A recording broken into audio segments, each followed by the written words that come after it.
Hello, good afternoon.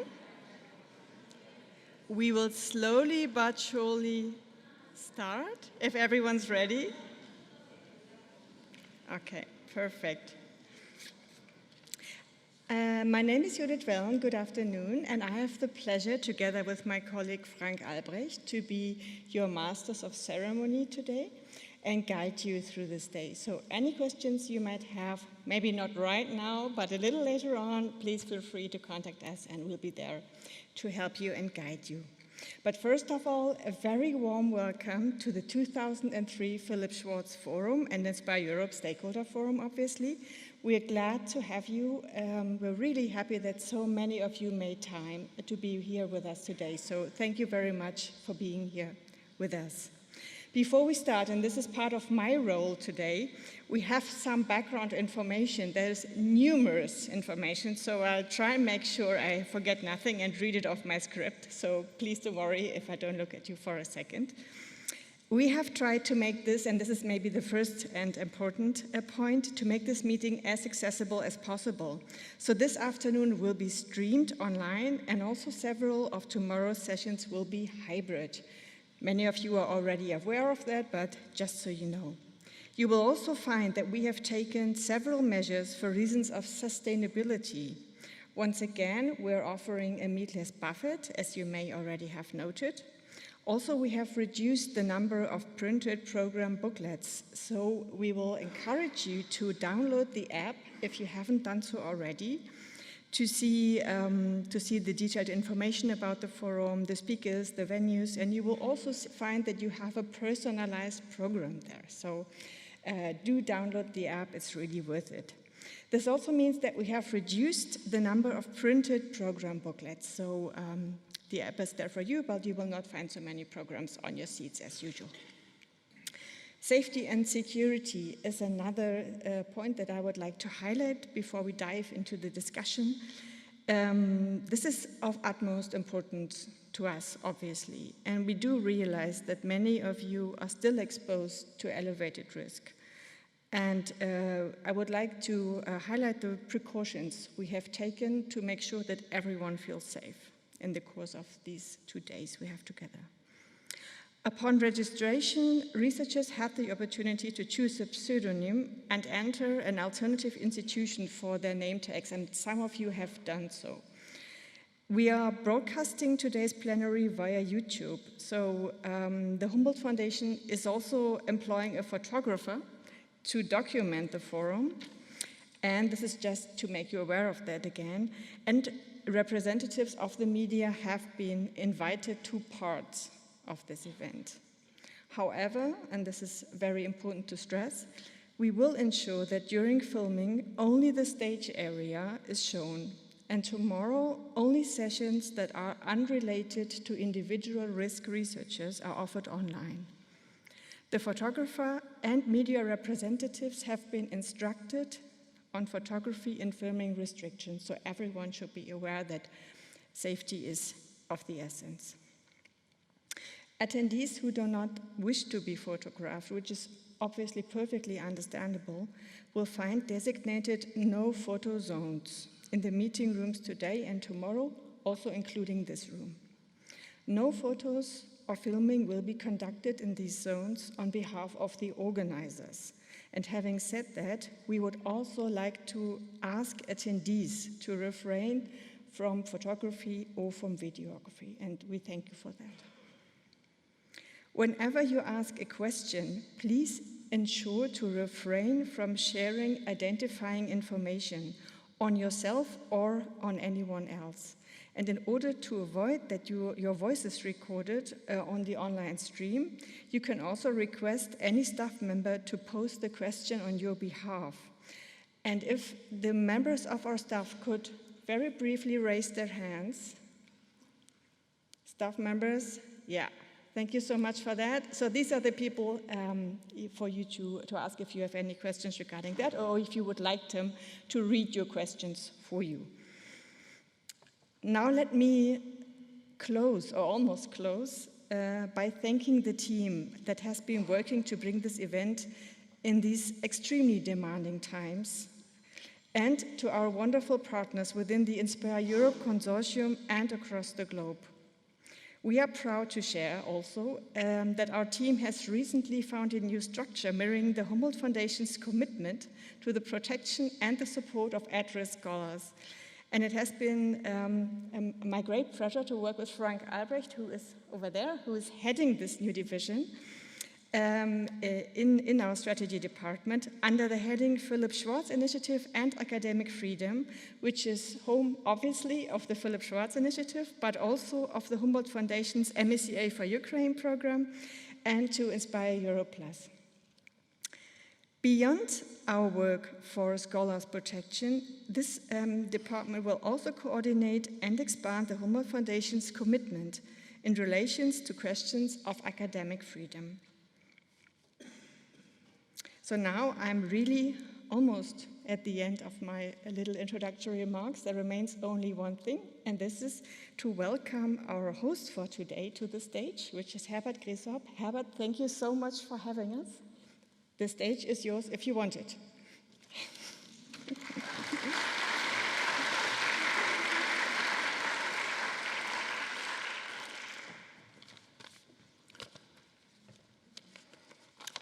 Well, thank you very much, Judith, for the welcome and all the instructions. And I want to say, dear Sinead O'Gorman from Scholars at Risk Europe, dear Enno Aufderheide from the Alexander von Humboldt Foundation, and dear Vito Ceccio from the Foreign Office here in Berlin, dear scholars, dear colleagues, dear guests, sorry, from all over the world. The university and the future of democracy. This was the theme of the Scholar at Risk Network Global Congress in 2018, which was hosted here in this very building 5 years ago. We at Freie Universität were very proud and honored to host this important event. I think it was the first time that Scholars at Risk went outside the US. And we did it in cooperation with Scholars at Risk and also the Alexander von Humboldt Foundation already then. Today, we are very happy to welcome you all to the Philipp Schwartz and the Inspireurope Stakeholder Forum, which is organized, I think, along similar lines, similar themes as the Global Congress 5 years ago. So before I say a few words about Freie Universität, I also want to say a few, and about our activities, I also want to say a few words about this university and this particular place. I think a lot of you know that. But our university was founded in 1948 by professors and students who were pining for academic freedom in teaching and research, something they sorely missed at the Universität unter den Linden, at that time located in the Soviet sector of the divided city. So it is this very year that we are celebrating 75 Jahre freies Denken, or 75 years of free thinking. And your Congress, or this Congress, fits beautifully into the theme of this anniversary. As I said, this university came into being as an embodiment of the desire for academic freedom. Libertas, a core value that became, together with veritas, so truth, and justice, justitia, the motto of our university's seal and a guiding principle of all our actions. In 1963, 60 years ago, on June the 26th, US President John F. Kennedy gave a highly acclaimed speech also in this very building, or to be precise, outside this very building, exactly there where you had your lunch over there, basically, that's where he stood. And he gave a speech saying, and one of the most famous quotes from his speech is, "The free university must be interested in turning out citizens of the world." And I think this quote has in many ways become part of our DNA, and it has shaped the global engagement of our university, not just of our curriculum, but I think of the whole university. And 5 years later, so 55 years ago, in 1968, West Berlin was wrecked by student protests, which had originated in the assassination of a Freie Universität student, of Benno Ohnesorg, and later on the assassination attempt on Rudi Dutschke, who was a doctoral student at Freie Universität. These protests fundamentally changed German, or I probably should say at that point, West German society, and by questioning established authorities, by traditions, and by paving the way to various social movements, from feminism to queer liberation and to environmental movement, or the first environmental movement in Germany.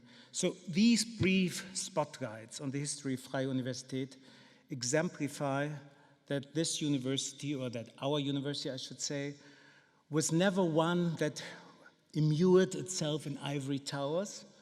It was always smack in the middle of the action. I have to say, sometimes too much smack in the middle of the action. Sometimes you want to have a university that's calm and quiet and boring, but here there's usually a lot of action.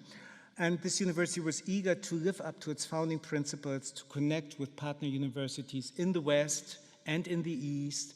And in recent time, we also realized that we also have to look at the division between the global North and the global South. So that is just a little story about this place, this university, for those of you who are here for the first time.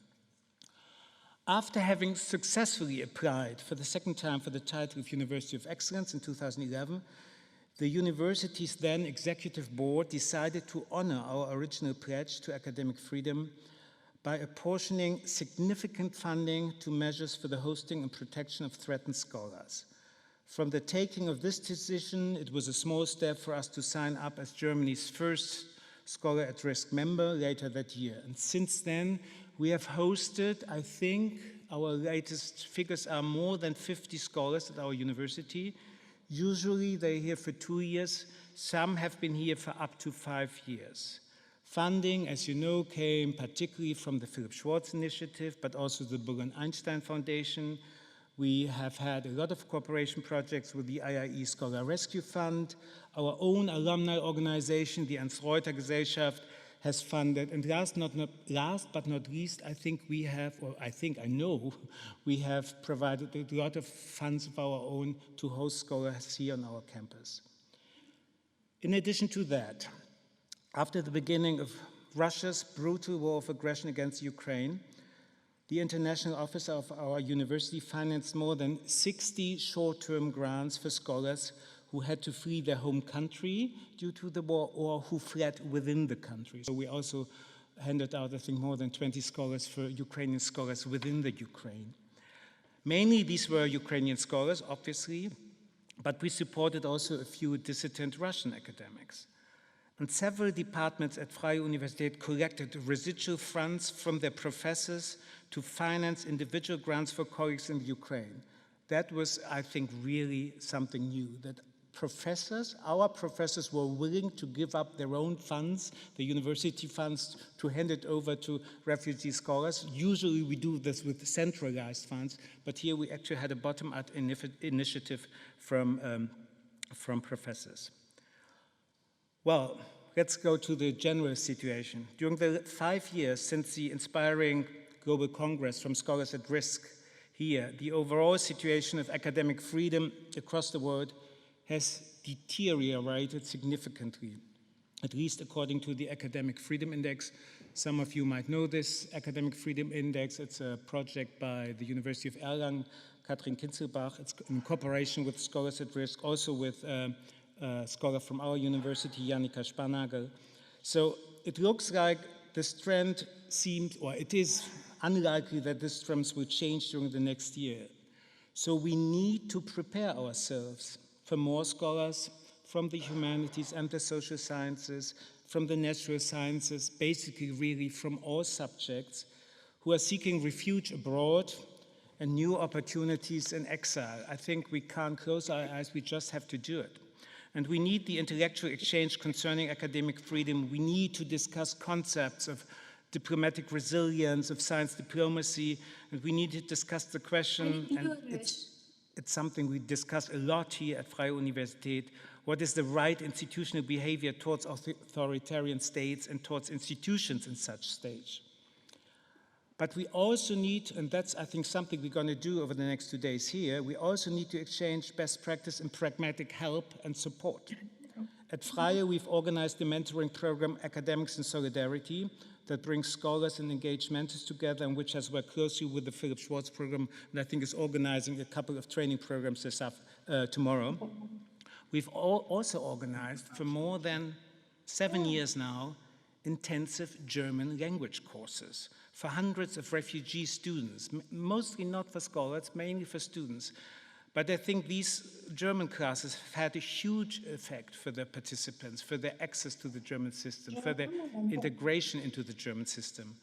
And I think language is an issue that we sometimes tend to forget. As wonderful as it is that we have a fantastic conference here all in English, this is still a mainly German-speaking institution, so that is an issue for everyone who wants to sort of, get a foot into the German system. There were funny comments from some sides. But I continue with two more points, and then I'm about to finish here. Within the Berlin University Alliance, that's a conglomerate of the three leading Berlin universities, Technical University, Humboldt University, ourselves, and the Charité, we started the Berlin Center for Global Engagement, the BCGE, 3 years ago.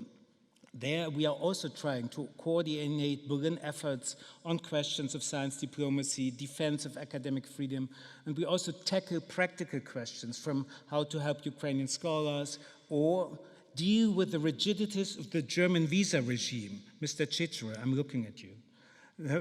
It's not your fault, of course. No, but sometimes we all have these issues with visa, and that is a big issue, maybe not for those of you who are here, but it's always an issue for getting scholars out of the country into Germany. However, probably most important for displaced scholars is the support of the individual academic host. Hosts can be instrumental in preparing our guests for the start in a new academic system or for finding opportunities elsewhere. And we've had some wonderful examples here at Freie Universität. I come to the conclusion. I very much hope that you're all looking forward to an inspiring afternoon with first-hand reports from scholars from Iran, Ukraine, Afghanistan, Latin America, and elsewhere, even if some of the reports will be depressing, and some of the reports will be very depressing. But I hope, nevertheless, that some of these conversations will also lead to new and meaningful ideas for you here, and also to creating new and sustainable networks among scholars and German scholars, among scholars in German institutions, and among yourselves. This is all I wanted to say for the beginning. I just want to say thank you very much for being here once again, and a very warm welcome to Freie Universität Berlin. Thank you.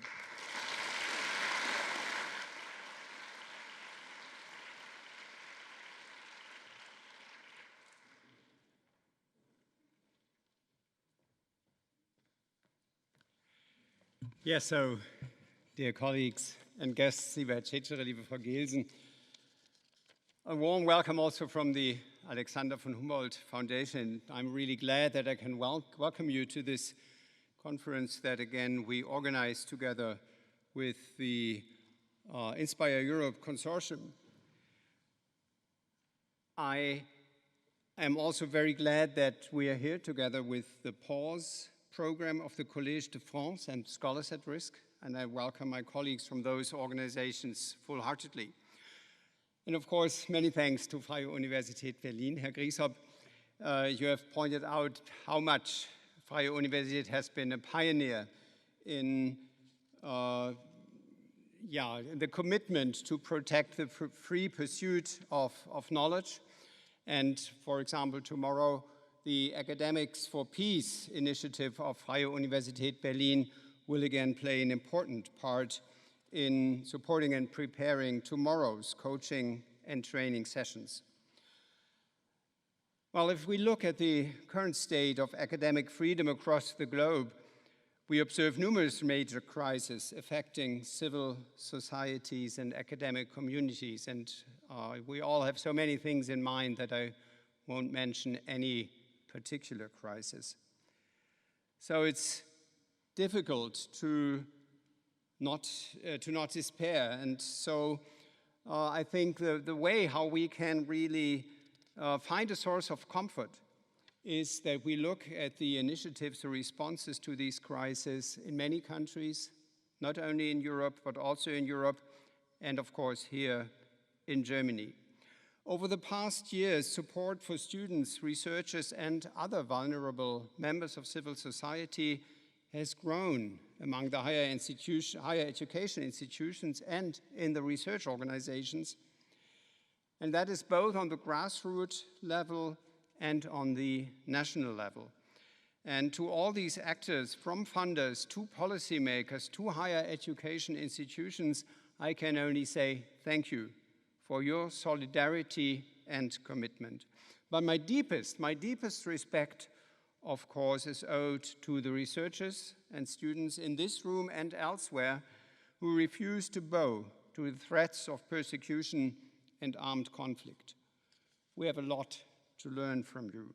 Some of you will share their experiences with us today, and that in itself is already an act of courage. In the German context, the federal government has long been committed to supporting civil society and civil society actors at risk. And one manifestation of this commitment is the Humboldt Foundation's Philipp Schwartz initiative, which we built with continuous and strong support and advice from the Federal Foreign Office, and I think Herr Cecere will tell us a little bit more in a minute.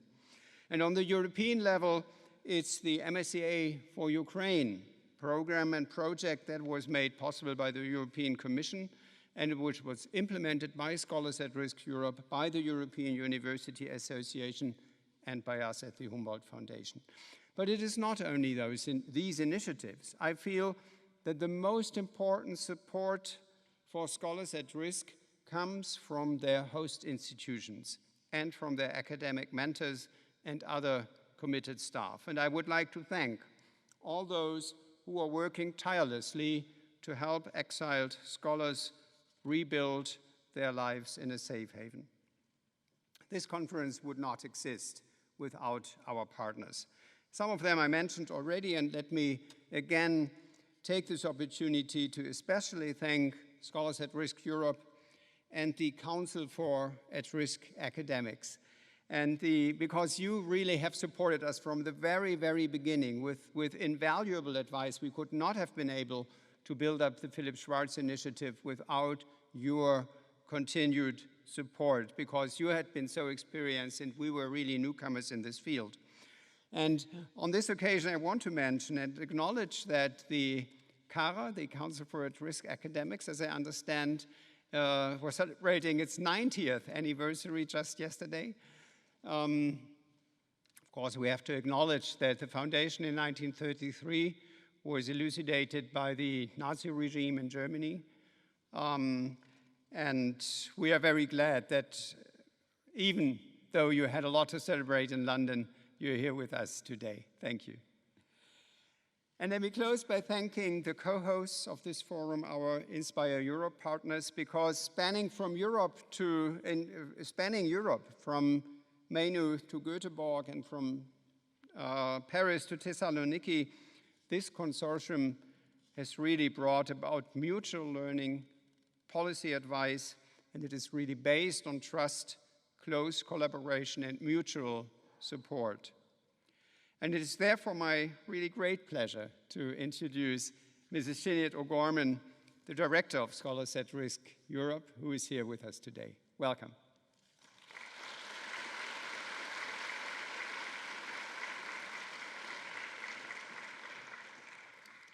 Thank you very much, Dr. Aufderheide. Dear representatives of the Federal Foreign Office and the European Commission, dear scholars, dear partners, and guests.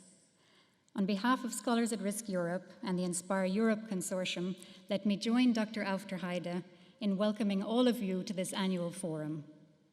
I offer immense thanks to our colleagues at the Alexander von Humboldt Foundation and the Freie Universität Berlin for hosting this extraordinary gathering, which provides such an important opportunity to take stock of the work taking place, the accomplishments to date, and the continuing challenges that we face. As Dr. Aufderheide has done, I also want to extend a special welcome to the many scholars at risk from around the world who are joining us here in Berlin and online today. We know that so many of you have faced and continue to face severe threats to your lives and your work because of who you are and what you do. You are the reason we are here today, and we stand in solidarity with you. Inspireurope has been a Europe-wide alliance for researchers at risk operating since 2019. We're led by a consortium of 10 partners and associate partners, coordinating and strengthening support in Europe for researchers at risk. And we do this through frequent information sharing across our organizations and across countries in Europe to ensure a coordinated approach to assisting researchers. We organize workshops, trainings, consultations with researchers, and capacity building activities for host organizations. And we're encouraging and advising on the development of new national level initiatives using as models the excellent state-funded programs in Germany and France.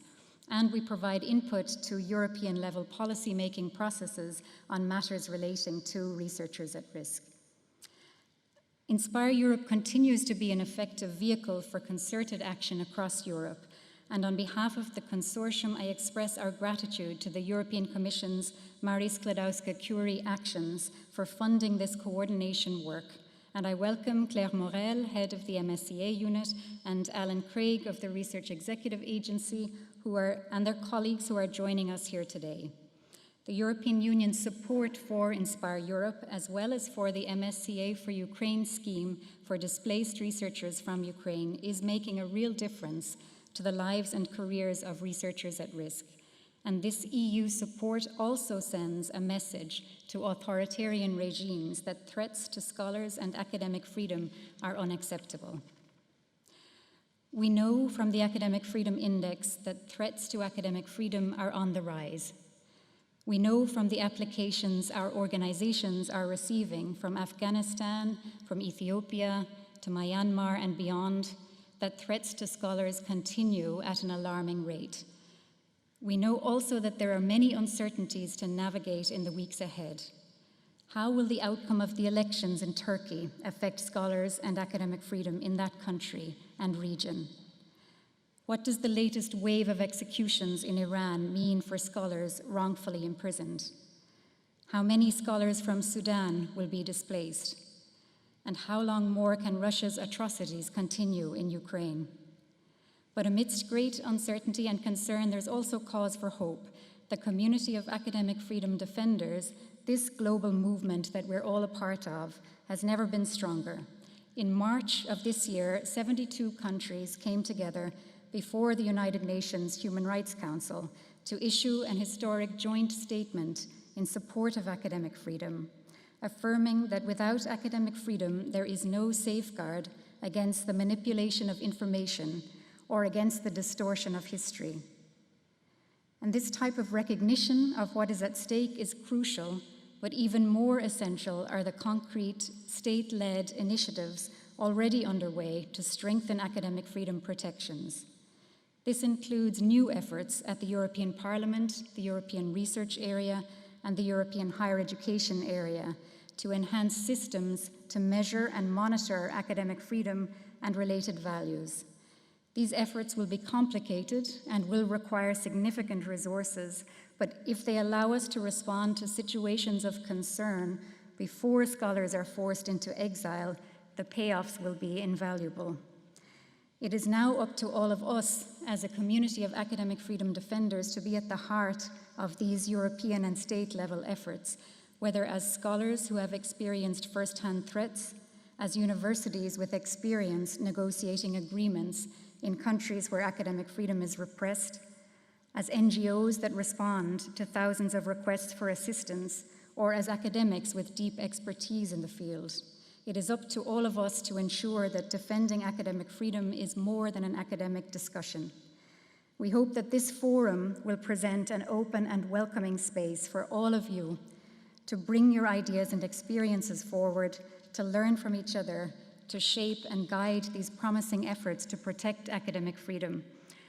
I sincerely thank the Inspireurope partners, once again, the MSCA for Ukraine partners, and especially the Alexander von Humboldt Foundation for their tireless work and dedication to these issues. And I thank all of you for being part of the event. I welcome you, and I hope you enjoy this time together in Berlin. Thank you.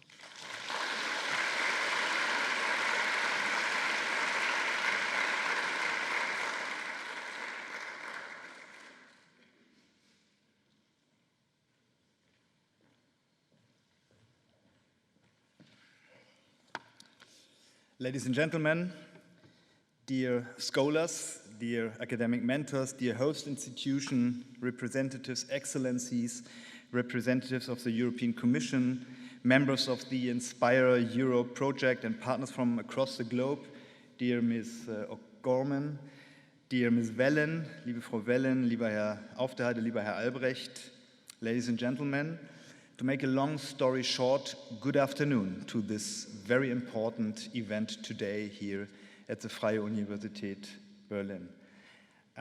Let me begin by offering a special word to welcome to the scholars in the audience today. Many of you have been affected by the Russian war of aggression against Ukraine. This war has caused the displacement of thousands of Ukrainian scholars and their families. It has also led to the exodus of dissident academics from Russia, whose courage to take a stand against the war made it impossible for them to remain. Others have been forced out of Afghanistan for their role in working towards a free and more equal society over the past 20 years, or because of the increasing restrictions, especially on the rights of female members of civil society to pursue their profession or education, and even to partake in society in general. Others have been exiled from Iran, Myanmar, and many other countries, either because of internal strife or by targeted politically motivated persecution. In many cases, it is because your academic pursuits challenge narratives decreed by authorities in illiberal states. It is the very fact that you seek truth where regimes spread falsities. And sometimes it is just the reality of belonging to a marginalized group, whether it defined by ethnic background, by gender, by religious beliefs, political leanings, or sexual orientation. On behalf of the Federal Foreign Office, I would like to pay my respects to your determination to overcome the enormous difficulties of displacement. I would like to honor your contributions, not only within your own countries of origin, but also within your host communities in Germany, in Europe, and beyond. Providing robust and sustainable support to researchers at risk is a matter of strategic importance, and it is a growing matter of strategic importance if we see around the world. We must enable exiled researchers to remain members of the global academic community and help them maintain and strengthen their critical voices. One objective is to help them rebuild their academic careers in safety. For those who are able and willing to return, another objective is to offer assistance in becoming an agent of positive change in their countries of origin. Protecting vulnerable members of civil society and offering safe spaces for free intellectual pursuit, artistic expression, and critical thinking is part of German, and I would like to say also European science diplomacy. As Dr. Aufderheide mentioned earlier, the Foreign Office has established a number of other initiatives to provide safe spaces for students, for human rights defenders, for journalists. And the Philipp Schwartz initiative was the first of these initiatives. It is rooted in the Alexander von Humboldt Foundation's historical commitment to supporting researchers from illiberal systems, from illiberal context, and to defending academic freedom. It builds on the work that partners such as the Scholars at Risk Network, the Council for At-Risk Academics, or the Scholars Rescue Fund have been doing for decades. Until today, more than 450 scholars from 26 countries have found refuge in Germany through the initiative. The number gives us an impression of the vast need for such support across the globe, and as I mentioned before, it is increasing, and this is unfortunately the case. But It shows us how important these initiatives are and will be in the future. Since its inception, the Philipp Schwartz initiative has evolved into a significant player within the global network of like-minded organizations and actors. The Humboldt Foundation has worked to build and foster partnerships across Europe and across Germany. Within Germany, I would first like to mention the host institutions who play a crucial role in welcoming, supporting, and mentioning scholars. Partnerships with the German Academic Exchange Service, the German Rectors Conference, the German Research Foundation, the Leopoldina, the Academy of Sciences, and others have been equally important.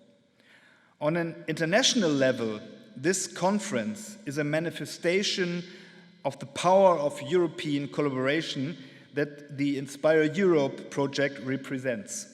With the support of the European Commission, this project is working tirelessly towards improving the protection and support of researchers at risk.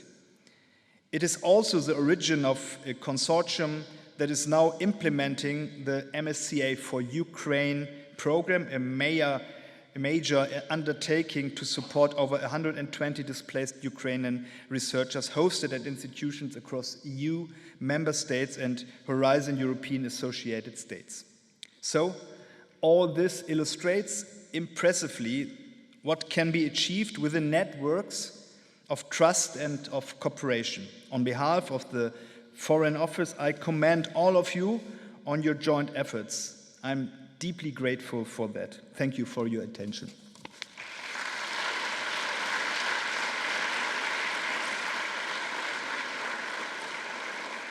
We will now turn to Ukraine, looking beyond the current atrocities, and specifically the panelists will address the question which role or which roles research and researchers could play in the context of long-term reconstruction efforts in Ukraine. And Michael, dear panelists, can I ask you to the stage? A very warm welcome.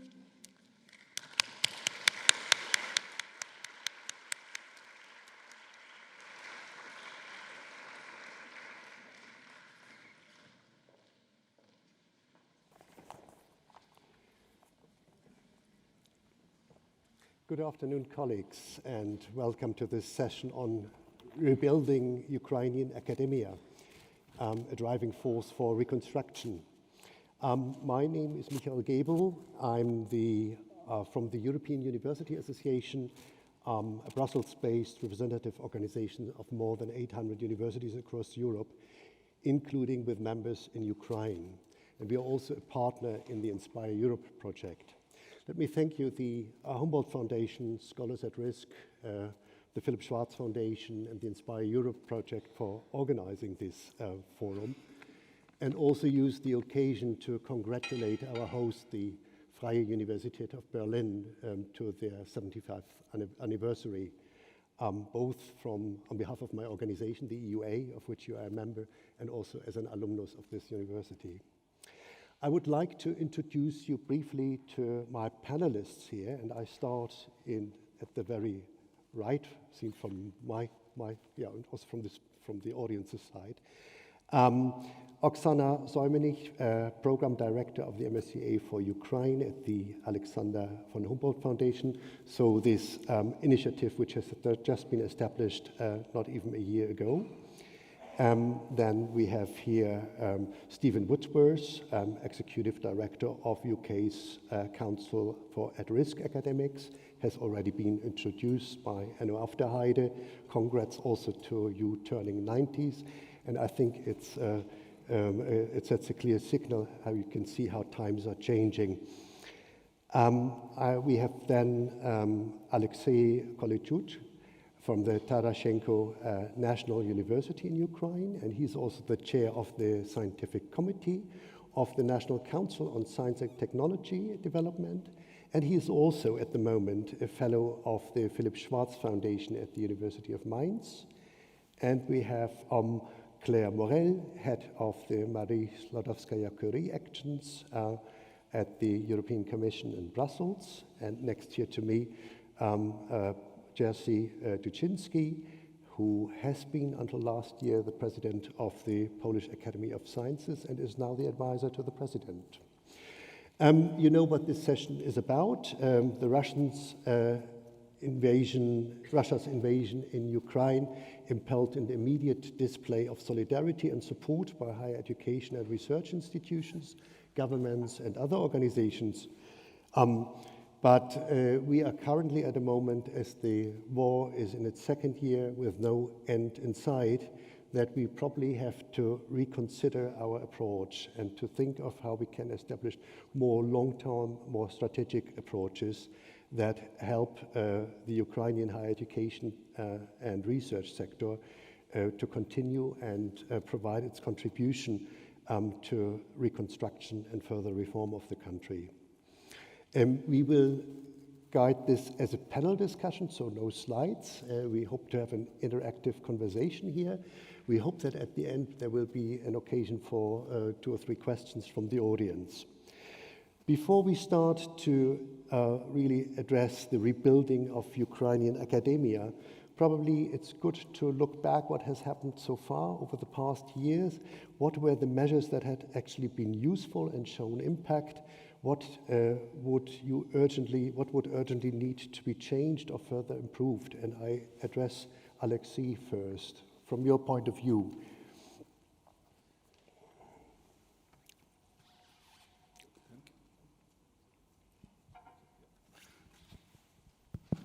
works. Yeah, so if we think about measures which have been useful or had impact, then of course a lot of programs were initiated to help Ukrainian scientists who are outside Ukraine. Like one of those programs, a lot of participants are here. And of course, those programs had tremendous impact because they allowed those researchers who left Ukraine to be preserved as researchers. And also another side of this medal is that for those in Ukraine who can travel, that's women, men over 60 and so on, they have now a boost of opportunities of international collaborations, of course. And of course, we don't have to, we have to mention students, Ukrainian students who are at universities, so all those programs had a lot of impact, which was positive. But at the same time, if you speak about what had to be improved, what has to be improved now, then the first message, which is being repeated for a long time, is we have to realize that more than 80% of Ukrainian scientists stay inside Ukraine. And they have very limited options now for research. And that's why the main focus of the efforts have to be to find some formula to help those people. And despite a lot of efforts in these directions, I don't think a successful formula has been found. Yeah, so there were many efforts of different sorts. Perhaps the largest was run by Simons Foundation. There is this Horizon program and so on. There are many initiatives of DOE. Now there is an NSF initiative in the works. But the problem of those efforts so far are, for example, so the scale of the funding offered is not compatible with the problem, with the scale of the problem. So there are many small calls with very low success rate. So a lot of applicants just avoid applying because they think it's hopeless. Yeah? Like if you have 1% success rate, it doesn't worth efforts. And I think a lot of resources is wasted in the sense that there are many small calls, they are not coordinated. Yeah, so lack of coordination. If they were coordinated, you can unite resources. So now they are going after one after the other and with the same low success rate. Yeah. Then the second point is we have to be realistic and realize that standard priorities for calls, like the excellence of the project submitted, do not really apply in this case because those people have very limited opportunities to do research, especially in experimental sciences. So the focus has to be shifted to like the past merit. Yeah. And the last point is the shift has been too slow. Yeah, so a lot of we have a lot of forums like here when we are discussing what to do and how to do it well, but there are much less efforts which are converted in the business sense into initiatives which are really started. Yeah. Mm-hmm. Thanks. Stephen, how does that look from your perspective? You're getting, I think, quite a few Ukrainian scholars as well. What has to be done to enhance our impact? Well, and there were already various initiatives running, and so in our case we had our existing fellowship program, which is the one under which people can come to the UK when they're at risk and need to be supported at a university for we hope normally for a temporary period until they can go back. That was working, and we now have about 40 Ukrainian academics either already here or on their way under that scheme. I should say also about 10 Russians, because there are plenty of Russians that don't at all approve of what's being done in their name either. And then there was a process of really quick responses, trying to find new things that could be done in quite short order. So, for example, the government put funds into a scheme which is being run by the British Academy in the UK for researchers at risk. It modeled very loosely on the Philipp Schwartz initiative. So whereas with our own program, individual academics apply direct to us, in the case of this initiative, it was, as with Philipp Schwartz, the universities who apply for support under the scheme. And that began with about 3 million, and then there was more funding added, and the total budget ended up being about 13.3, I think, million, which has now supported 175 or so two-year awards to Ukrainian researchers in the UK. CARA's part in that is that we are the paying agent, if you like. The funds are channeled from the British government to the British Academy and through us to support the fellows. Then there was also a very quickly put together program of twinning between individual universities in the UK and universities in Ukraine. I think there's currently 60 twinning pairs, covering a very wide range of things, initiatives for students, for staff, for research, a whole range of different opportunities, depending on which and what the universities wanted to do. So it was a combination of going back of building on things that were happening already, as with our program, things that we could adapt quite quickly, as with the Researchers at Risk program, building on the Philipp Schwartz idea, and then totally new things that we hadn't done before, like all the universities collaborating individually with a partner in Ukraine to deliver whatever that partner felt was most useful for them. So trying to respond to the need. I think the lesson we draw from all this is that it would be useful, and obviously we will carry on with our existing program, which is open to anybody from anywhere in the world. It's not Ukraine specific.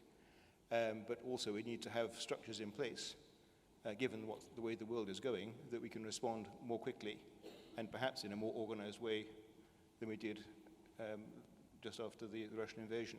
And no discredit to anybody, it was great, what's been done was excellent, but it was obviously done in a great hurry. I think there are things we can learn from that and perhaps have a sort of more steady state structure that can then be expanded rapidly rather than designing from scratch when something happens. Claire, the Commission also reacted quickly by adjusting program rules and opening up them for the changed conditions in Ukraine. And you also created a completely new program, probably the first time that the Commission has a dedicated program for supporting researchers at risk. Yeah, yes, indeed, but I'd like maybe to start by saying that the European Commission and the EU has pledged its support to Ukraine for the time being and as long as it will take. I mean, now and during the reconstruction phase.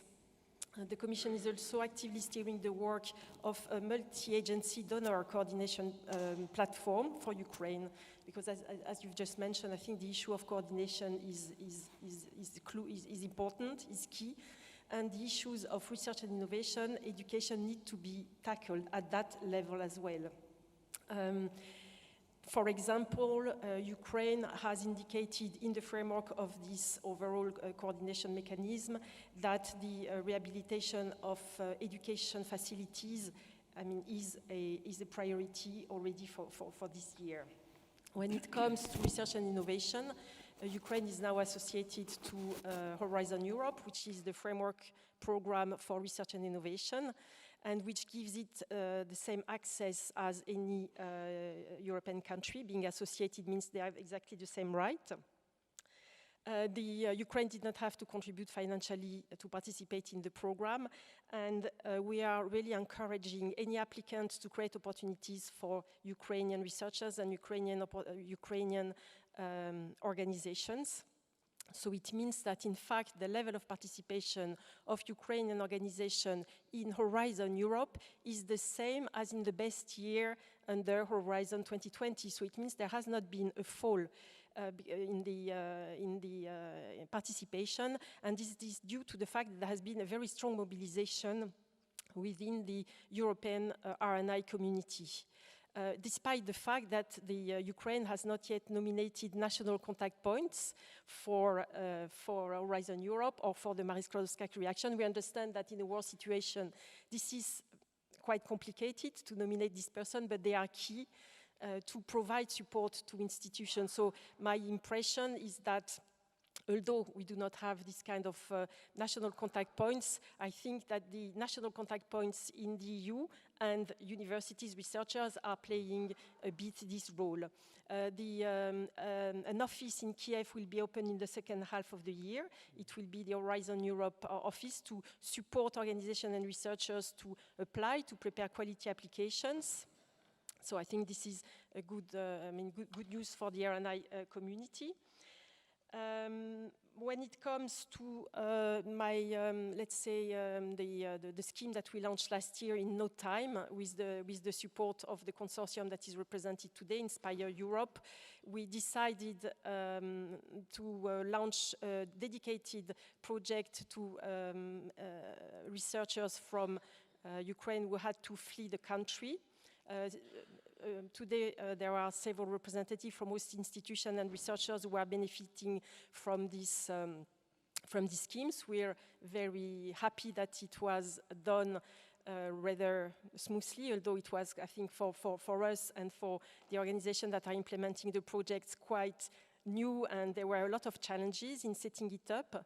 We were very positively surprised by the number of applications that we received, but at the same time, we had to reject as well a lot of very high quality applications. So I don't know if this is something we will maybe discuss during this discussion.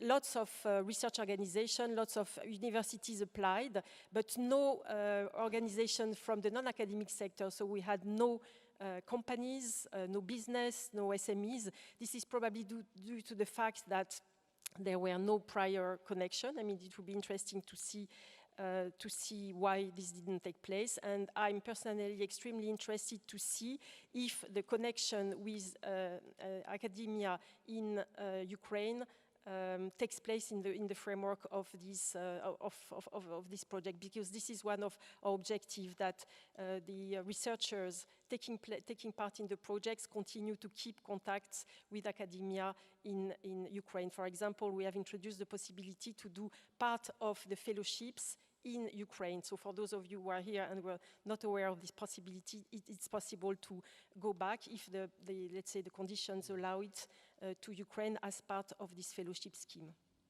Thank you. We will hear from Oksana in a second on that. But Jesse, you raised your hand when Alexei talked about more coordination. So you wanted to address that? So we are neighbors, Poland and Ukraine. We are of the same size, more or less 40 million people population.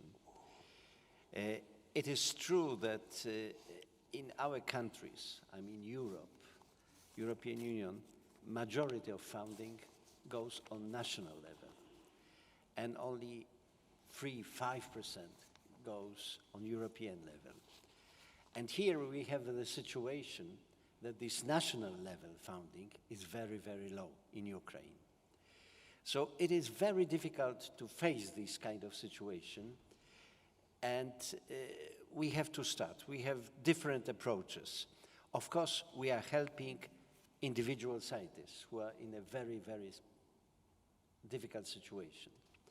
We are also fighting the time flowing, because we are aware that more and more people will lose contact with science because of no possibility to work scientific institution. But I think I have a good message to say. I think we have a good approach now. So I would like very briefly to tell you about the project that we are launching now. This is called Long-Term Program. We are doing this together with US Academy of Sciences, National US Academy of Sciences, but also with Royal Society, Leopoldina, many, many institutions.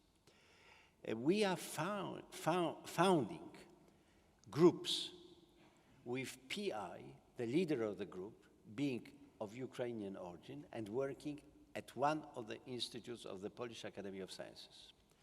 And this person is responsible of collecting members of the groups, 4 of them. But these members can work also in Ukraine. And we have created a really good environment. It's very attractive. It is good from, let's say, just accommodation and salary point of view. It is, first of all, good because of independence of this person. This person is independent. He can develop his line of investigation. And he has a feeling of helping Ukraine because he's helping institutions in Ukraine. All these people have double affiliation, which is also very important. And all these people are in a contact with each other, you know, traveling on short visits. The long visits, it's a difficult issue. So this kind of approach is something to be ready when the situation permits to transfer all these groups to Ukrainian institution. They are ready, and they will be in a very, very, you know, competitive situation, because any institution, top scientific institution in Europe that we turn, will you help us with this? Will you grant a stage, short-term stage? Everyone says yes, of course. So these will be the people, you know, in a very, very strong academic position. And I hope that this kind of situation will happen in other countries, and we will have some sort of virtual institute or, you know, organization ready to be transplanted into Ukraine. I think it needs time, it needs money.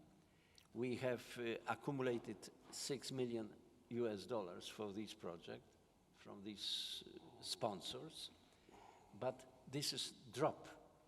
You know, we have 174 applications and we can finance 13 of them. But what is very important, that, you know, we have so many outstanding applications, so many that everyone says, whoa, we have to go this way. We have to grant these people independence because they have such a big potential.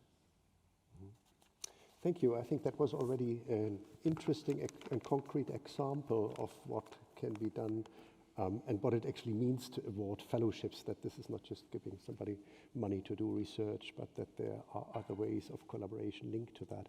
Oksana, you have been one of the people behind the quick development of the MSCA for Ukraine, and I think you faced similar challenges as the ones Jerzy just reported. I mean, lots of good applications and actually not enough fellowships. Probably you tell us a bit about that.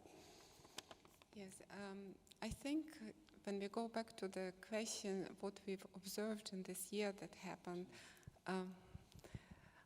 we can say that first, maybe unexpectedly, the huge level of solidarity. And that, of course, was unprecedented. And all these numerous initiatives that, although uncoordinated, they did support a huge number of scientists.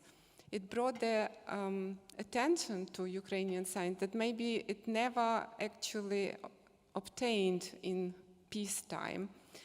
And this level of solidarity and support from European and international organizations, I would feel made this sector and people working in this sphere feeling that actually they were involved in the world and global science.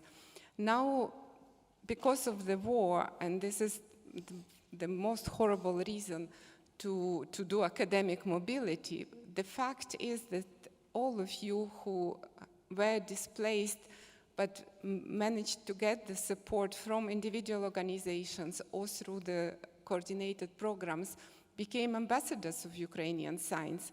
And many universities or research institutions that never cooperated with Ukraine, by hosting you, got this insight in different research areas and the quality and qualifications of Ukrainian researchers, and this opens now the opportunities. And I believe that now that we are moving in a longer-term phase, we should try to see how we capitalize on the situation that is very unfortunate, but the positive part of this interaction of a very large number of Ukrainian scientists who are now abroad that can stimulate collaboration using our program, specifically the internship, the secondment option. Of course, one has to admit that only when the conditions are right, but this is one of quite unique options that other schemes don't have, should help cooperate. But and of course, we also don't forget about the digital collaboration. And the programs mentioned as Twinning in the UK, as the Polish initiative, as DAD initiative here in Germany, or DFG initiative where also the research group in Ukraine is funded. This more project-based support for collaboration, I believe, are extremely important. Because, of course, we first need to support people, but then we have to build the structures. And here, I probably would say that what is obvious to everybody, at least those from Ukraine, of course, even if we had a perfect science system, was very well funded, and the war came, and the 17% is destroyed, and half of all Ukrainian children are displaced, and a quarter of population is displaced, of this huge country that people again and again learn that it is a very large country, and the number of applications is very large, and people are of the one of the, I think, second in the world in terms of level of education, the basic one.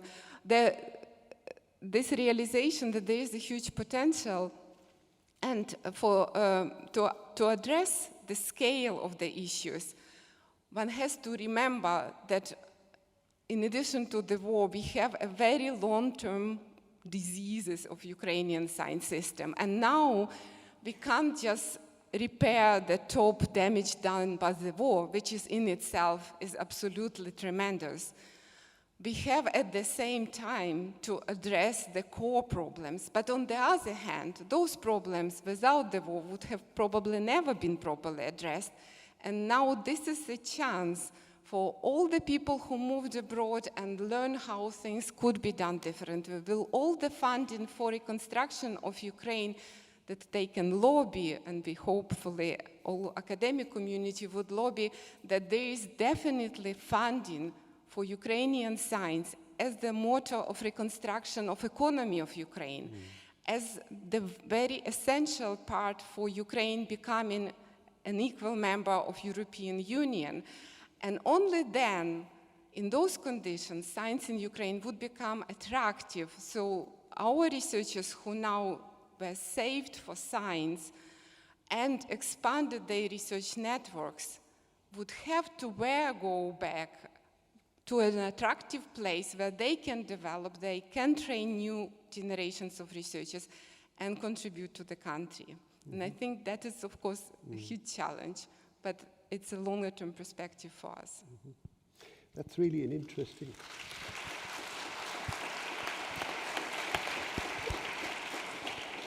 So apparently not only I find that an important and interesting point, that's good.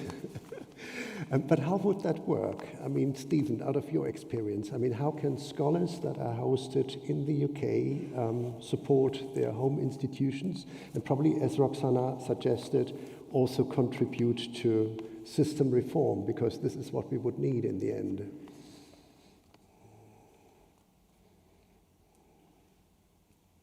Well, I think for that, and the twinning scheme that I mentioned is the foundations for that process. That they've established a lot of connections that didn't exist before, or if they did exist, they were much thinner in terms of the quality. And that relationship should clearly endure, even when the crisis is over, because there's a lot that can be done by both sides to learn from each other and to help with the development of Ukraine. Getting a bit of feedback. So there's a lot that can be done to build on the relationships, to make them longer term. So both in terms of the quality of the shared experiences, visits backwards and forwards, all sorts of research partnerships, for example. I think that will be the foundation. It'll be a long process, and of course it depends when the conflict stops and in what conditions. But I think they have, people want to build on this and not to see it as a temporary fix, but as something which endures and becomes part of the reconstruction process for Ukraine once the conflict is over. And for Ukraine, would you see that as something to start after the war then, or? So, I'm sorry? Would you see that as something which would start after the war? Well, no, I think it would grow out of what we're doing now. Yeah. So essentially, I mentioned these twinning partnerships, 60, I think, at the moment. But they will, I think, endure and continue. But obviously, what the need will change with time. And it's a question of how universities then react to that. But it will need also a whole range of personal exchanges, individuals coming and going in both directions to share their experiences and to learn from each other. But I think there's a willingness to do that. Yeah. Alexei, you are basically in this position now, isn't it? You are still a university member at your home university, but at the same time you're a fellow here in Germany. So can you tell us a bit more about how you can still interact and contribute to your research communities at home? Well, I think we have heard very good bits of ideas, and I think the proper way is to combine those bits now. Yeah? For example, this Polish initiative has a very good bit about letting some fellow who is now in the West maintain connections to the home institution, and then basically he gets transferred prepared existing research group, yeah, which was already formed during his stay. But now, important point is keep the connection to the institution in the West, and also to start those. Yeah, I think if you look at the percentage of Ukrainian scientists who already have good connections in Western scientific or institutions or universities, it's not that big. Yeah, and we have to grow that. So we have to have some instrument for starting those research networks, yeah, and then basically keeping them with active Ukrainian part and active Western part. Yeah? So we have to combine this sort of institutional layer, like twinning. We have to combine that with research networks between Ukraine and Europe, and forming Ukrainian groups and building up the capacity. Yeah? So we now really have a multi-layer situation. Like we have a layer of like survival measures, yeah? Like help people survive. Yeah? That let them be researchers, not go into whatever, trades, IT, yeah, leave. Then development, yeah? And this development should go in this way. And then if we start that, then we also get the answer to the questions of all those diseases of Ukrainian system, how to cure that, because that's a tremendous problem. Yeah, it's a tremendous problem because the system is big and you cannot just transform it like that. And you have to find the way, like when the crystal grows, yeah, you have to find some center and then the crystal grows. And those crystallization centers could be those networks, and out of networks, one can grow centers of excellence, and then those centers will start rebuilding our system and digesting it and making it, fermenting it into something new. So that's the way. When I talk to Ukrainian colleagues, there is a lot of talk also about inter-university partnerships. I mean, specifically, of course, about the European University Alliances. Would you see that as a means to enhance collaboration? Not necessarily the alliances, but principally not only research groups, but also university-to-university collaborations. Is that something that we could strengthen and enhance? University-to-university collaboration, that's essentially twinning, yeah? But it's important that it's not done in a formal way. I think top-down is the wrong approach, yeah? Because top-down, that means we have some formal framework and then nothing happens. Yeah, the usual collection of MOUs like that we all know. Meet, sign some document, and then it's still. Yeah, so I think the exactly. Yeah. Okay. Yeah. Yes, please. If I may. You know, we've been preparing for this, and we also know where this outstanding application came from. And I must say the dominance of National Academy of Sciences of Ukraine is clear. A lot of very good science. We have done also the study on Web of Science, or, you know, where are the best publications, where are the centers of excellence. So yes, universities, of course, but universities are focused on students. This is natural. But these Academy of Sciences interactions is also very important. I think this is when you think about this crystal structure and growing. I know you are not from the academy, but for us, I'm from the Academy of Sciences. I know, but we have to face reality. There is a very, very good science in some of the institutes. Of course, not all of them, of course. But in some of the institutes, they still keep very high level. And I am absolutely aware of problems of Ukrainian science. I know, I have many friends from many, many years. I visited Ukraine many, many times. I was very recently in Kiev. I had a meeting with new Vice Minister of Science who came to Warsaw 5 days ago on his trip to London. And we discuss. I think we have to say very clearly, it is much wider perspective. We in Poland are really very much for independent, democratic Ukraine. It is our, you know, national interest. It is, I think, also European interest. And there won't be this kind of Ukraine without strong science. Because, of course, when it comes to rebuilding, of course you need bridges, of course you need hospitals, of course you need housing, roads. This, everything is destroyed. But also, 17% of Ukrainian science infrastructure is destroyed. And also, you have, you know, there are, for a number of years, we have to be honest, the financing level of Ukraine science was very low and now is dramatically low, as you are aware. And we have to support, because there won't be a strong democratic Ukraine without science, good science. There must be innovative country, there must be, you know, free country. Science is also freedom. It is, you know. I think we all agree on this. Yes. Yeah. I hand over to Claire then, who's burning to Yes, thank you. I'd like to add, I mean, we are talking a lot about institutions, but there is a, let's say, a wider process which is taking place, and it's linked to the fact that Ukraine is now a candidate country to join the EU, and it means that it will require some quite large-scale reforms to be able to integrate the European research and innovation landscape.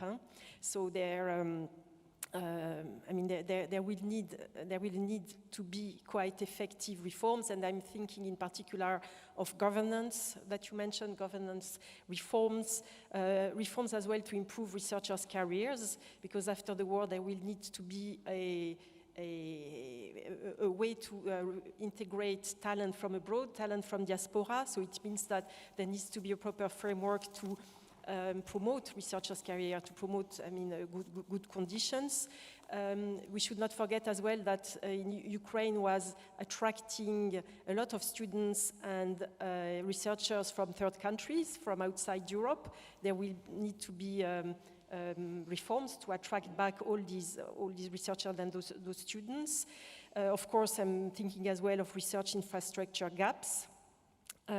So under Horizon Europe, there is a special facility, a policy support facility, which is there to help Ukrainian authorities to define the main line of these reforms. But of course, as you said, funding, a huge amount of funding will be needed, and this is why I think it's essential that the issues of research and innovation and education are addressed at these annual conferences on Ukraine's recovery and the multi-agency donor coordination mechanism that I mentioned earlier, because there it's, I mean, amongst us, I think we all agree that there needs to be much more efforts and fundings and reforms and all of that, but this needs to be agreed during these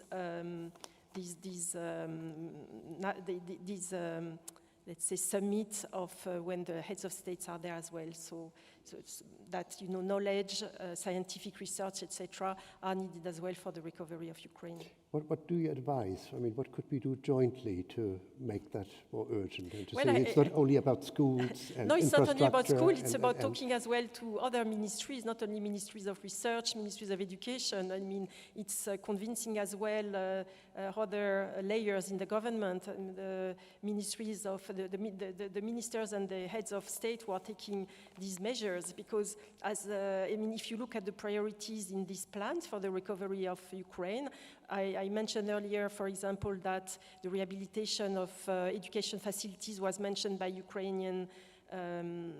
Ukrainian government as a priority for this year in terms of investment, but I have not seen a lot, you know, in terms of support to research, and we know that research will be essential for the reconstruction of Ukraine. Yeah, okay, good. Probably this is the moment where I can open up also to the audience. Does anybody have a question to the panel or a comment on the discussion so far? First one is always the most difficult one. Yes, please. And if you could briefly introduce yourself, if you want to.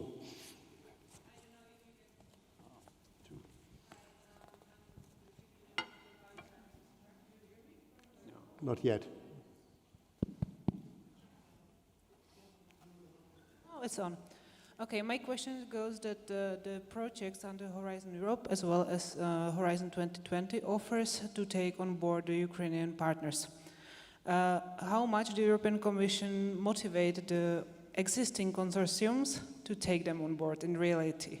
Because I know that in the system you can push the button UA notification, so we are interested in taking on board the Ukrainian partners, but I don't see it in reality how it works. So this is my first question, and the second is just my personal note from my experience over the year. I think the thing is to share the information, not just from our side, but also within the Ukrainian researchers, because I found that there's very limited. I don't know why, maybe it's because of the nature, I don't know, but over the year, my colleagues, which we hopefully learn a lot, they already share the information with their colleagues in a home institution, and it works. So maybe share the information. That's my point. I think that's an important point. Do you want to respond to the question on I can start, but there might be other speakers who want to intervene. I mean, the Commission, I mean, for the past year has really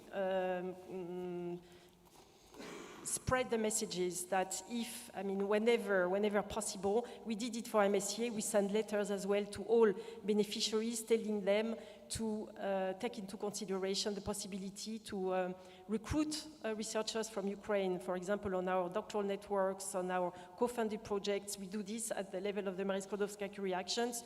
The ERC, the European Research Council as well, you might know that they are publishing a lot of positions which are available for Ukrainian researchers. So, and it's not only, I mean, because these are probably let's say, the parts of the program which are easier to access.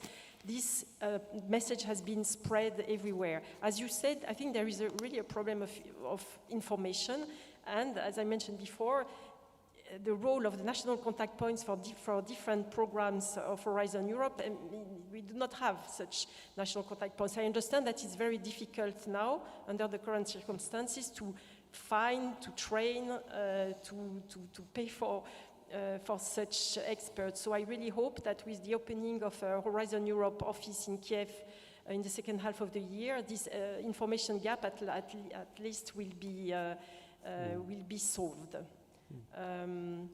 Then I don't know if you know about the Hop-On facility.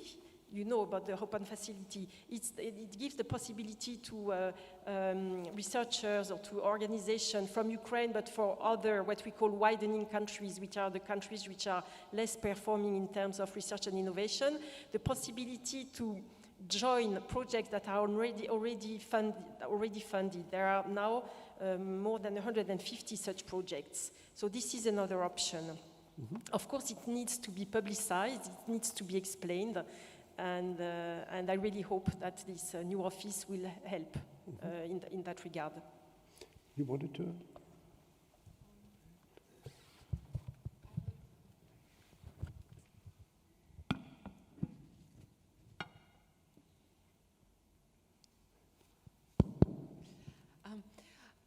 I believe this is, I just want to add that the Hop-On facility as an instrument is probably not as well known in Ukraine as a possibility to obtain funding for existing or joint consortium of existing projects. So maybe dedicated information events on that and also examples how it works could be organized. But in my view, such an instrument could also be expanded to other types of funding, specifically within Marie Skłodowska-Curie Actions, for example, doctoral networks. And I personally, maybe also based on my previous experience as a PhD coordinator of building up a graduate school, I believe that the capacity building of a new generation of researchers through doctoral education, given also the reform of doctoral education in Ukraine, is extremely important, and collaboration for Ukrainian organizations being partners of doctoral networks, so not only for existing European or international doctoral networks employing Ukrainian students, but partners, organizations becoming partners of these networks and basically learning how to organize PhD training, what is the standard, what is the European standard, which is of course very different, not only in different countries, but in Germany, even in different states. This is very important, and this is something structural and more long-term. So considering expanding those instruments to other types of programs, which at the moment are only for standard research projects, would be beneficial. Maybe the other point what I wanted to mention for us looking back, it's the grassroots initiatives where, for example, Science for Ukraine have shown a huge promise where volunteers could come together and spread information in an extremely efficient way, where the organizations with all the levels of approvals and whatever could be less efficient, and the Ukrainian diaspora. We have some 20 million Ukrainian or people of Ukrainian origin of different generations in the world, which is half of pre-war population of Ukraine. And we saw it in our MACA for Ukraine program that when we launched the call for evaluators, which was extremely challenging in a very short time, without pay. A large number of people had to devote their time to evaluate the project. We had maybe a third of foreign researchers who were of Ukrainian origin who dropped everything and did the evaluations overnight over Christmas and notwithstanding any issues. And this is a huge potential. These people who speak both languages in direct and indirect sense, they understand how the system worked in Ukraine and how it works in the West. They know how one gets the grants and publishes the papers in Nature. And they are really motivated to help. So capitalizing on this potential, exploiting it to the benefit of the reform of Ukrainian science, and building the centers of excellence. And this is a point where I would strongly support Alexei, because Ukraine is large, and if one gets the dedicated budget for science, but says, okay, now every single destroyed college and university has to be rebuilt. This would be, as Germany would say, the Gießkanne principle, that everything would be spread too thinly and nothing significant would be done. But if we focus on few areas, and this is where European smart specialization approach could help, and also potentially the instruments in collaboration, and this is where, again, another reform in Ukraine, the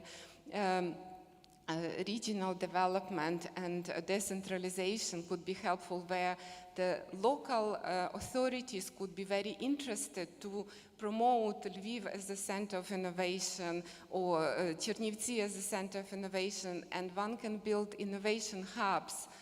This is what potentially could be those crystals growth, which would later develop a Ukrainian science system. And we, of course, hope very much that our cohort of fellows are not just 120-something people spread all over Europe, each doing their own project. They first could contribute science and scientific advice for reconstruction, science for policy. And we have a reasonable critical mass. And of course, there's a much larger number of fellows, not just MACA for Ukraine funded. And then, of course, through their own collaboration between different European countries, because we have fellows over more than 20 countries, but also in different regions in Ukraine, we can have incredible synergies. And in my view, this is the opportunity we are not allowed to miss. So we should not avoid then fellowships, but really also look on how they are connected and how they contribute to projects, initiatives that would have to be agreed with the Ukrainian government. Yeah, the networking that mentioned, this is extremely important, and I think I'm of course promoting the program for which I'm working right now. I do feel that compared, for example, to the standard cohort of MACA fellows, Commission funds best researchers all over Europe, and then there's alumni association that does something. There are some regional alumni clubs, but basically, at least to my knowledge, there's not necessarily activity specifically for fellows as a cohort. To find any synergies, maybe among the biologists doing something together, or I don't know, all Spanish fellows doing something for Spain. Yeah. But in our case, we have this as a purpose, not just to find the best researchers and fund them there, but also help them together to rebuild Ukraine, to put the knowledge, the expertise for the benefit of Ukraine. And I think this gives us a unique opportunity with the program. And maybe then we also find fellows from funded through other organizations that are maybe not having that resource or that vision to join our activities, and that would give us synergy. Stephen. Thank you. Yeah, one practical point. Certainly from our point of view, one thing that's helped enormously with the various schemes that have been developed in the last 12 to 15 months is that our governments, and certainly in the UK, but others too, have greatly eased the visa regimes that would normally apply, making it possible for people to come and stay and work, take up positions, get other jobs. We need to make sure that if we're going to the next phase, when the conflict is over, of not just physically reconstructing universities and so on, but also reshaping and rebuilding higher education in Ukraine. That intensive collaboration will need a lot of coming and going. And so we need to make sure that our governments don't go back to their old habits of imposing strict visa regimes, but actually stay flexible and make it possible for that exchange to happen. As you mentioned, coming and going, I mean, a big concern on the Ukrainian side is, of course, that people are only going and not coming back. Any thoughts on this? I mean, I have heard in events like this, we have been accused of providing money basically for taking the best researchers out of the country. Well, it's obviously hard to say, but my personal experience so far of the Ukrainian researchers I've met is they're absolutely determined that when they can, they will go back. Of course, we have the odd phenomenon now that most of them are women, very few men coming out because of the martial law rules. But so they have often a partner back in Ukraine anyway. But no, I think, again, my impression is that they're very determined that they want to go back and be part of the reconstruction process. They're not looking to stay long term. I don't doubt the intention, but also thinking about, in particular, the young researchers who are at a critical point of their career and who might go abroad now in order to finish their PhD or start their first research assignment. Is there not a high risk that they never return? Oksana.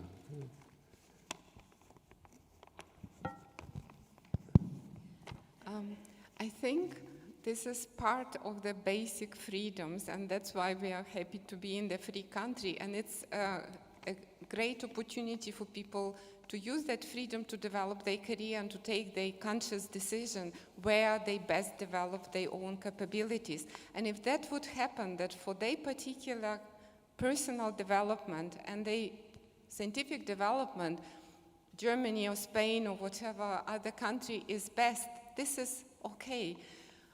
I believe that the paying back to Ukraine through the collaborations, through joint supervision of students, through joint grants and publications, very often is much, much more significant than what they could have contributed in maybe at the moment dilapidated state in their particular field, and maybe they would have never published that Nature paper.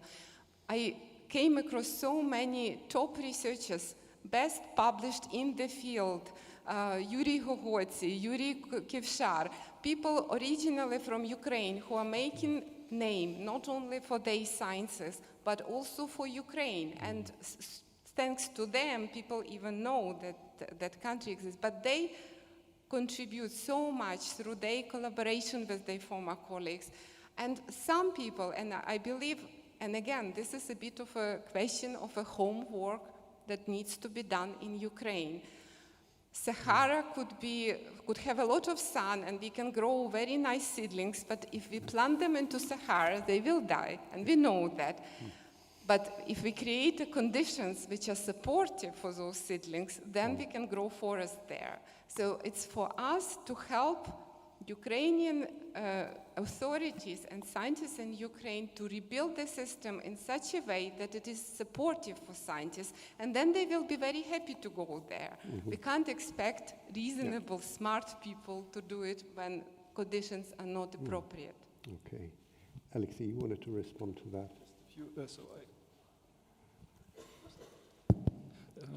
I completely agree with Oksana, so we don't have to make an aim of returning 100% of people who are abroad. That's not realistic and not honest. But we have to aim at the fact that we create stimuli for people to come back. So if they can, that means there should be an opportunity. People will not come if there will be no conditions to form a group and so on. So we have to create that. And coming back to this idea of centers of excellence, it's really in the air. I know several groups of scientists in the West who are nurturing this idea of organizing a center of excellence in Ukraine. And we have to create conditions for that. And important point, unfortunately, in Ukraine, we have to prove to our government that science deserves to exist. And those centers will help it. It's a tremendous argument for them if people come and say, we organized the institute, the International Institute for Mathematics, and we just brought $1 million. Oh, okay, then you deserve something. Okay. So we have to create this experience, and that's a proof they need it. Okay. Yeah, we are getting closer to an end. I just wanted to broaden a bit the perspective here. I mean, we are talking now about the Ukraine, but I mean, that's actually not just an issue that extends to Ukraine. I mean, we have researchers around the globe. We heard in the session before from an Iranian scholar. I mean, is that not also something that we have to keep in mind? I'm not talking about the context here. I think everybody is aware of that. But sometimes in certain policy context, you have the feeling it's only about Ukraine. I have Stephen first and then Claire. Yes, I mean 100%.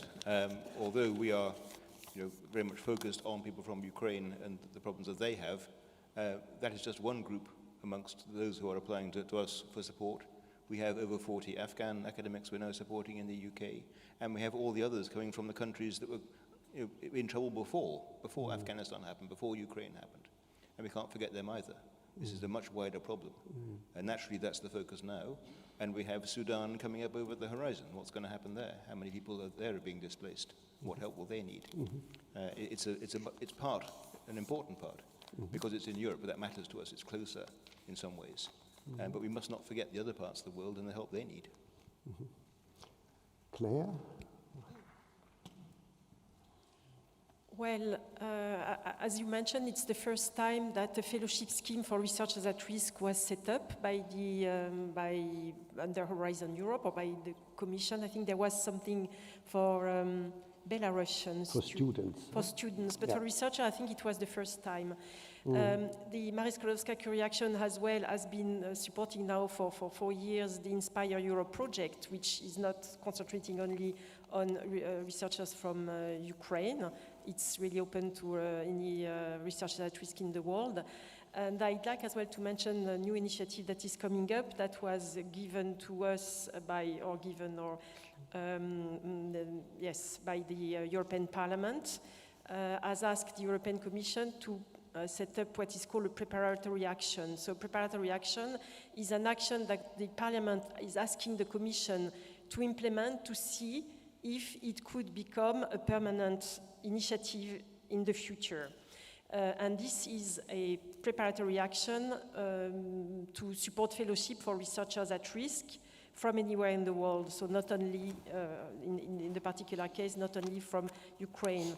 So in the coming months, weeks, we will be launching a call for proposals to identify an organization or a group of organizations of a consortium, for example, similar to the one that is implementing now MSc for Ukraine, to set up a fellowship schemes for researchers at risk, something that was never done before. It will be small scale, but if it proves to be relevant, to be efficient, and then it could become a permanent action under a future program.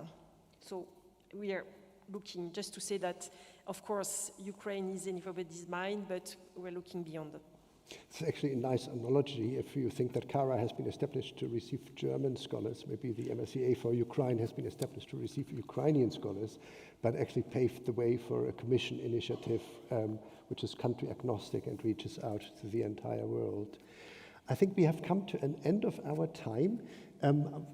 What to summarize here, you saw broad alignment that we have to move from emergency support to more strategic, more sustained, and also more coordinated and actions, information sharing. I think that's an important point.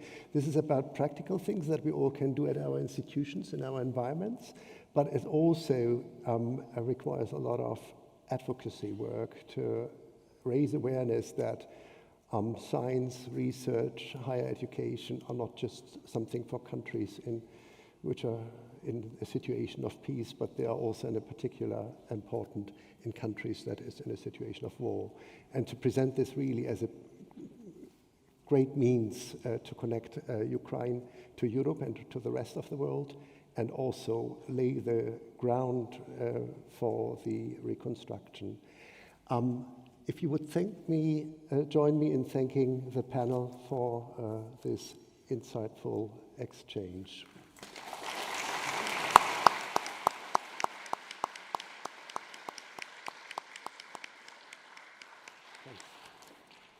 Thank you so much, dear Michael, and also obviously to the panelists for this extremely insightful hour. Now the microphone is on, perfect.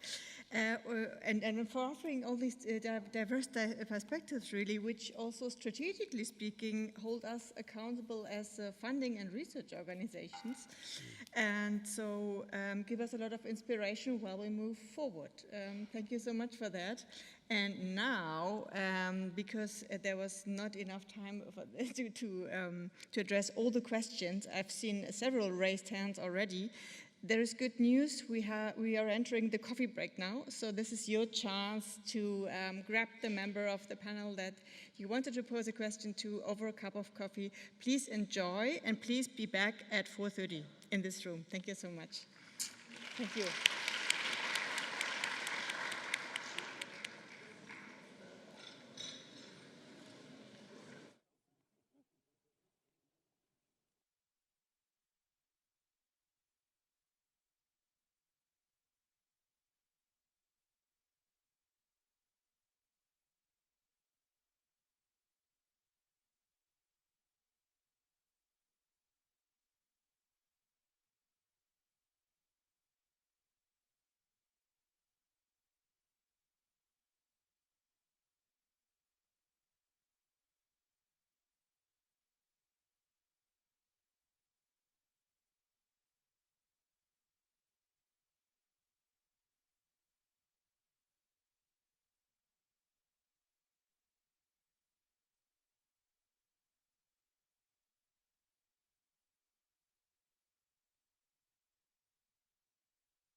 should all introduce ourselves. I will not introduce individual speakers. I think it's much better you introduce yourself briefly, but just to give a personal impression. It's much better than referring this speech.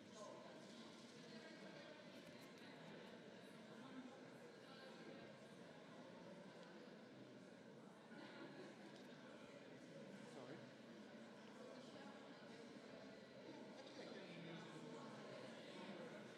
Yes, right. They have a biography still. I think if everybody just has the opportunity to say a sentence, that is a good. It's a relaxed start.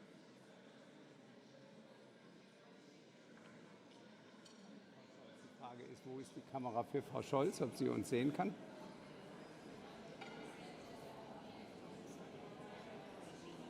Sie kann sie sehen.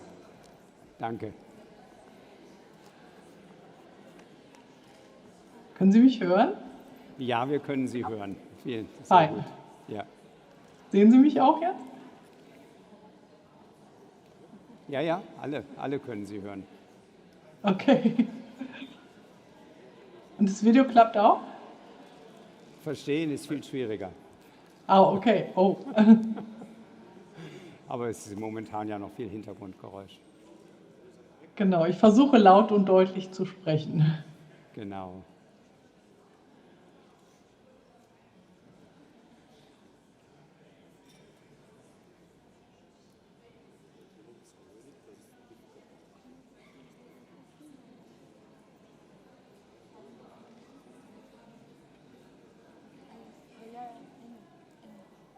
All the microphones, they are open. We don't need to take them.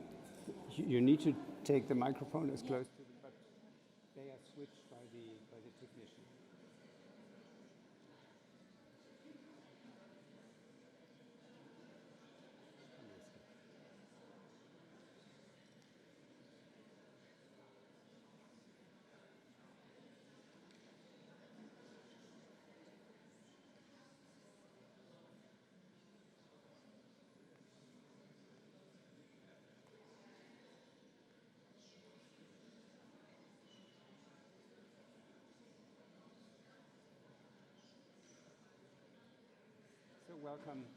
Welcome again. I hope you can all hear me. I know it's sometimes difficult with the acoustics in this room, but we will all try to talk slowly and in a way that there's no interference between the original tone and that from the loudspeakers. So welcome again to our second panel on coming to terms with a lasting reality. I think there's an encouraging fact. The encouraging fact is that the majority of fellows of the Philipp Schwartz initiative, that's the numbers I know, do find a professional perspective. But of course, that is a difficult and not always, as we know, successful way. So one of the core things that we want to do at the PSI and Inspireurope Forum is to exchange ideas about how to deal with these issues, how to be successful, how to come to a mindset that is necessary to look for the opportunities that are realistic, and of course then also technical issues which will be on the agenda tomorrow. And I'm very glad that we have panelists who have looked at all these challenges and opportunities from various sides, and we decided that we will all introduce ourselves, and I'll start with myself, Enno After-Heide. I have been the Secretary General of the Humboldt Foundation now for more than 10 years and have been in science administration for more than 30 years, biologist by training. Thanks, Enno, for the invitation, for the introduction to this panel. My name is Andreina Garcia Reyes. I am originally from Venezuela. I am French since the last year. I have been in France this year. I will have 10 years. I was in academia since 2010, and actually I am in the private sector since September the last year. And well, it's a real pleasure for me to be here, to share my experience. As background, I am a geophysicist. I am graduated as a geophysical engineer from the Central University of Venezuela. I did my PhD at the Institut de Physique du Globe in Paris. My PhD was about earth science and environment. I continued after my PhD with 3 years of postdoctorate, and it was during that time that I got the funding and the support of the post program. And thanks to the post program, I am here. I am alumni, and I make part of the alumni network of the program. And well, you will know more about me in the continuation of the panel. Thank you. Hello everyone, my name is Ahmet Talha Üzümcü. I'm a former Philipp Schwartz Initiative Fellow, and I've just newly finished my scholarship and been in Germany for almost 5 years now.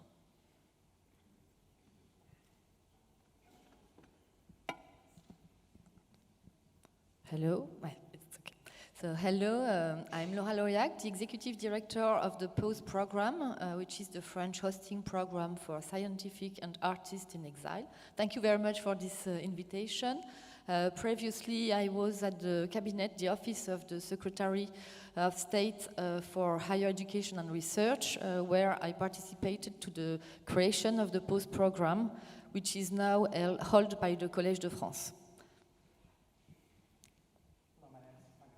I'm head of the division Philipp Schwartz Initiative and Academic Freedom at the Alexander von Humboldt Foundation, which is also home to the Humboldt Foundation's MSCA for Ukraine team. Yes, and then we have a virtual guest, a virtual participant on the panel, please. Thank you very much for having me. My name is Berthe Scholz. I'm very sorry for not being with you today, at least not in person, so that you can only see me and my banana tree from Trier. As I said, my name is Berthe Scholz. I'm originally a historian by training. I've worked with the German Research Foundation before I founded my own company, Scholz CTC, 15 years ago, and I had the great pleasure to be we had a great pleasure to be a partner of the Inspireurope program. I'm still on the Inspireurope Plus advisory board, and well, I'm very much looking forward to our discussion today and also to share some experience with you. Thank you. Yes, and you really have a lot of experience also with the PSI forums, because you have participated, I think, in all of them, if I recall it correctly, and you have interacted with so many of our fellows. Thank you. Yes, already in my introduction, I pointed out that we will face on this big challenge of finding, well, coming to terms with a changed reality, but also finding a professional perspective. And I'm very glad that we have 2 very successful fellows here on the podium. And my first question would go to you, Adriana, and then you, Ahmed, actually the same question. What was this big challenge? How did you experience this big challenge in the beginning? And which kind of support did you see that was helpful? Well, thank you for the questions. I think that, well, I would really like to address that question, speaking about what challenges were particular to my situation. Maybe some of you passed through that. When I arrived to France, I arrived with my 3 children, and I am single mother.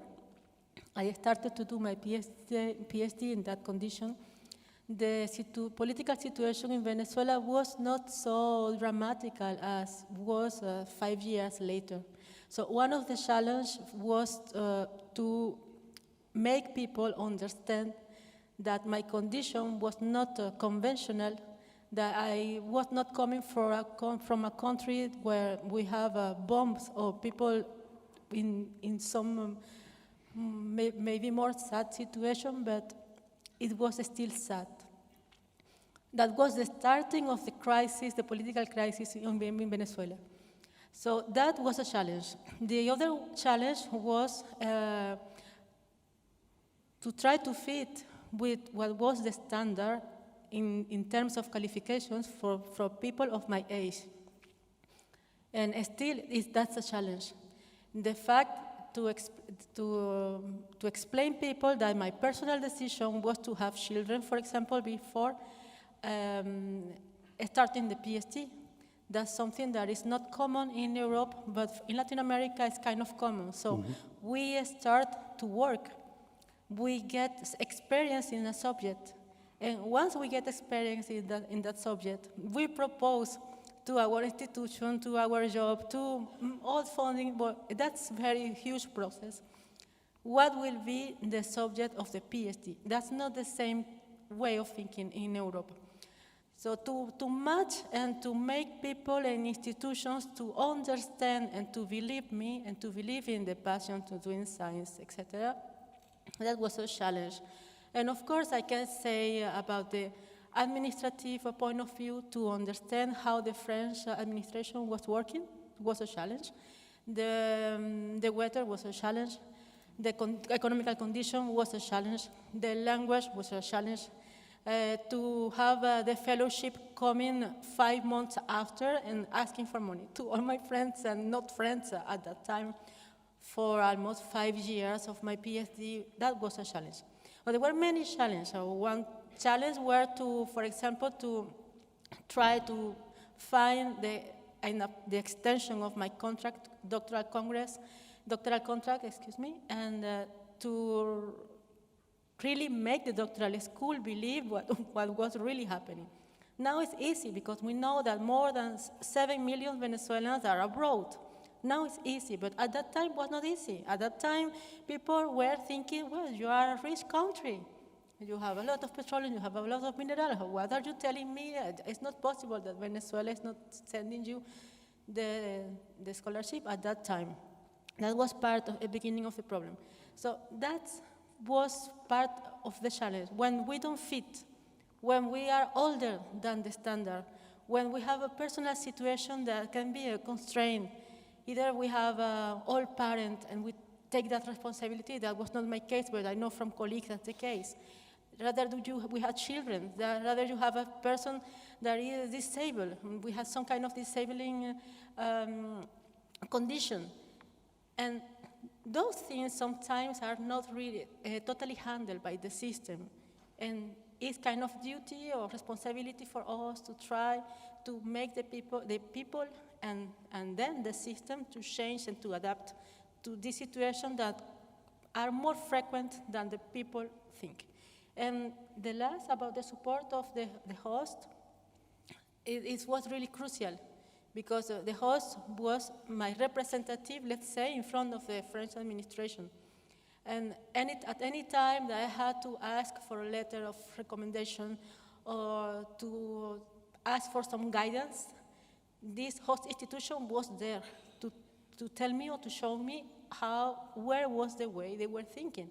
I was also looking by my side, but they provide very, very crucial and important information. Yeah, thank you. Thank you. My biggest challenge or problem back at those times when I think about it is to be able to leave the country because, you know, after the unfortunate things happened in Turkey in 2016, which is, there was a coup attempt. Of course, I call it a fake coup attempt, but this is my personal idea. After this coup attempt, the government has declared a state of emergency, then shut down most of the institutions, including research institutions, and the number of the universities has been shut down as 15. These were all private universities and somehow linked to a terrorist organization by the government. And then more than 10,000 academics, including me, were purged from the duty. So, but ironically, we were kind of unwanted guys or enemy of the states. So the government obviously didn't want us because they just purged us, they just canceled our contracts. But at the same time, they just canceled our passports. So we were not able to leave the country safely. So I just struggled more or less 2 years to leave the country. So that was my biggest challenge or struggle. Then after 2 years, I finally settled down in Germany. Then Philipp Schwartz just came in like a fire extinguisher and was a first aid kit. Then I was able to think about what could I do next. So I could only think of about my career or put the things back on the track just after I land or just settled in Germany. So I could summarize in that way, maybe. Yeah. Thank you. Frau Scholz, you have really talked with many fellows, and you have supported them in finding solutions. So you have an overview. Is that typical challenges which you have experienced or heard about, or how should we imagine another typical situation? Well, yes, thank you very much. I can only quote what Ahmed said before, the fire extinguisher. That's usually the scheme, the fellowship, the support that is there. But by nature, it is temporary. And therefore, I think what we experienced with most people then was the next step. What would be the next step?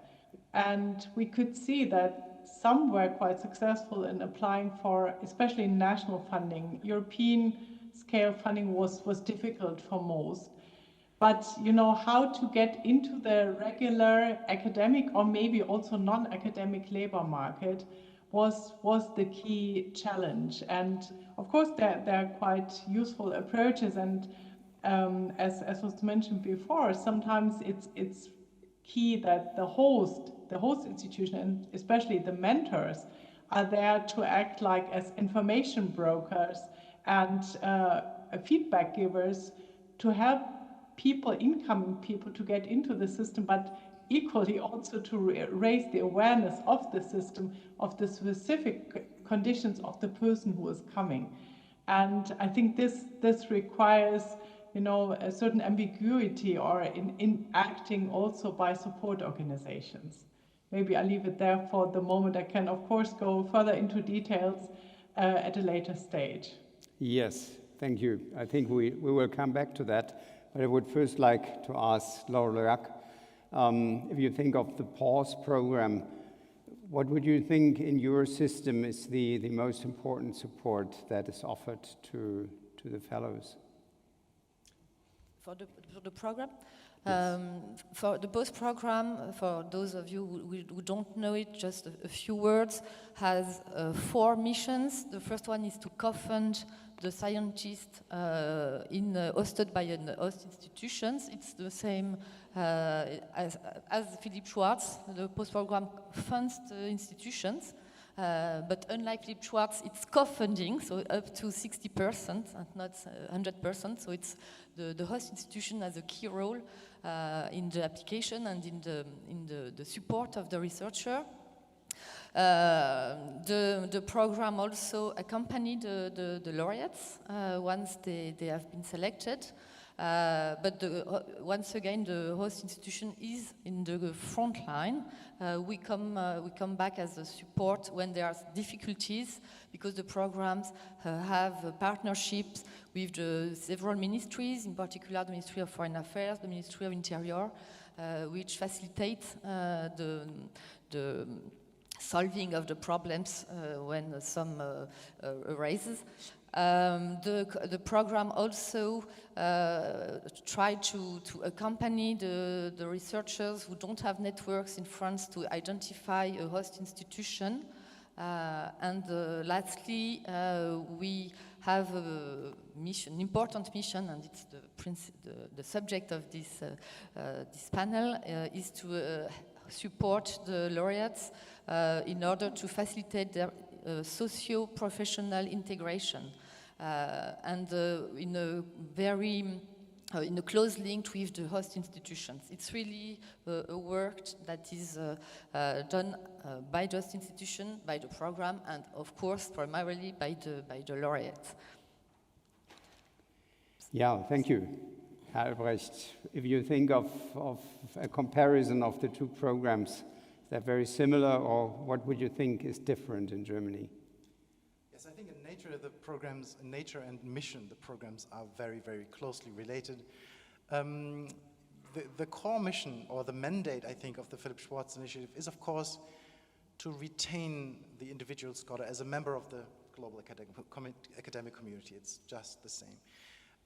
Not to lose this expertise and this experience from the global community. That is one part. The other part is, of course, when the situation allows, to prepare, help the fellow prepare for a return. We've heard about things that a scholar could do, an anchor point, for example, for positive change in the earlier panel. I think those are that's the mandate, being a fire extinguisher as well. But that's also just the foundation, because when we think about how this can be done, we have to go into the specifics. And I'm really grateful for your very open sharing of your own experiences, because we have to look at factors such as what is the nature of risk, what is the nature of the crisis that our scholars are coming from, and how likely is a return, or how imminent is a return? Is it going to be a long-term process? Is it going to be, like in the case of Ukraine, hopefully not such a long-term process? So that's one thing.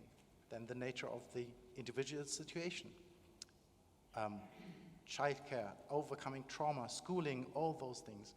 And that's where I think we can only bring in a foundation, and that's where the host institutions play the crucial role. I think you just said it. The host institutions, the academic mentors, can support the individual scholar in their individual constellation of requirements, of challenges. And this can only happen on the ground, face to face, person to person. The academic mentors and we call them the project leads, the staff members who do all the other things, all the administrative advice, the legal advice, who help find housing, etc.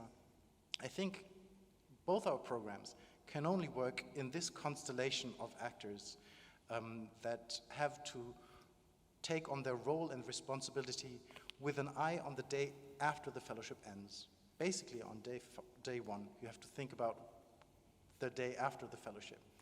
And I think this constellation is something that we very much have in common. Yeah, thank you. The mentor thinking of the day after on the first day of the fellowship. That is probably very, very difficult. Frau Scholz, you have probably watched many fellows who have been in interaction with this crucial person, the mentor. What is your impression or your advice to mentors, how they could best support their fellows? Well, it's always hard to give advice, but what I can share from probably an evidence base, because we worked in the first Inspireurope project with a cohort of 35 people with whom we did coaching and eventually did career tracking. So what we found out on an evidence base, what seems to work well is if the mentors understand themselves as, for instance, information brokers, so that they share information, say, on funding opportunities, on job vacancies, and so on. But it's not only this providing information, it's also to some degree acting as coaches themselves in terms of giving feedback, for example, for job applications, for profile development, for public drafts of publications and so forth. But ideally, they would even act as collaboration partners where it fits, for example, to work on joint projects, or, and that's a result, for instance, of last year's forum, just by providing, it's often not large costs, but for a scholar to get published, they sometimes need little funds, which they don't have, right?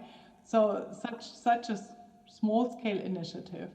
And, as I pointed out before, and I think this has also been mentioned by Frank Albrecht before, it's also, it's to a certain degree, a certain responsibility of the mentor also to transform or act on transforming the receiving system by what I would call broadening the epistemic mindset.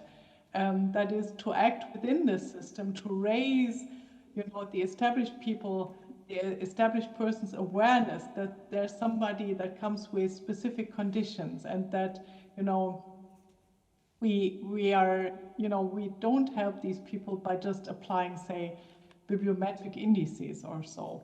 But we have to look at the individual life history, and also to see that there's a mutual benefit if there's somebody who brings in knowledge and experience from a different system, that also serves the local system. Yeah, thank you. So this is the support by the host, and you say it's always difficult to give advice, but at least you point out things that are, or themes that should be paid attention to. Laura, if you should give advice or point out a few themes that should be paid attention to the institution, so more to a structure which actually deals with several fellows, would there be things that you say, keep this in mind, have a look at that?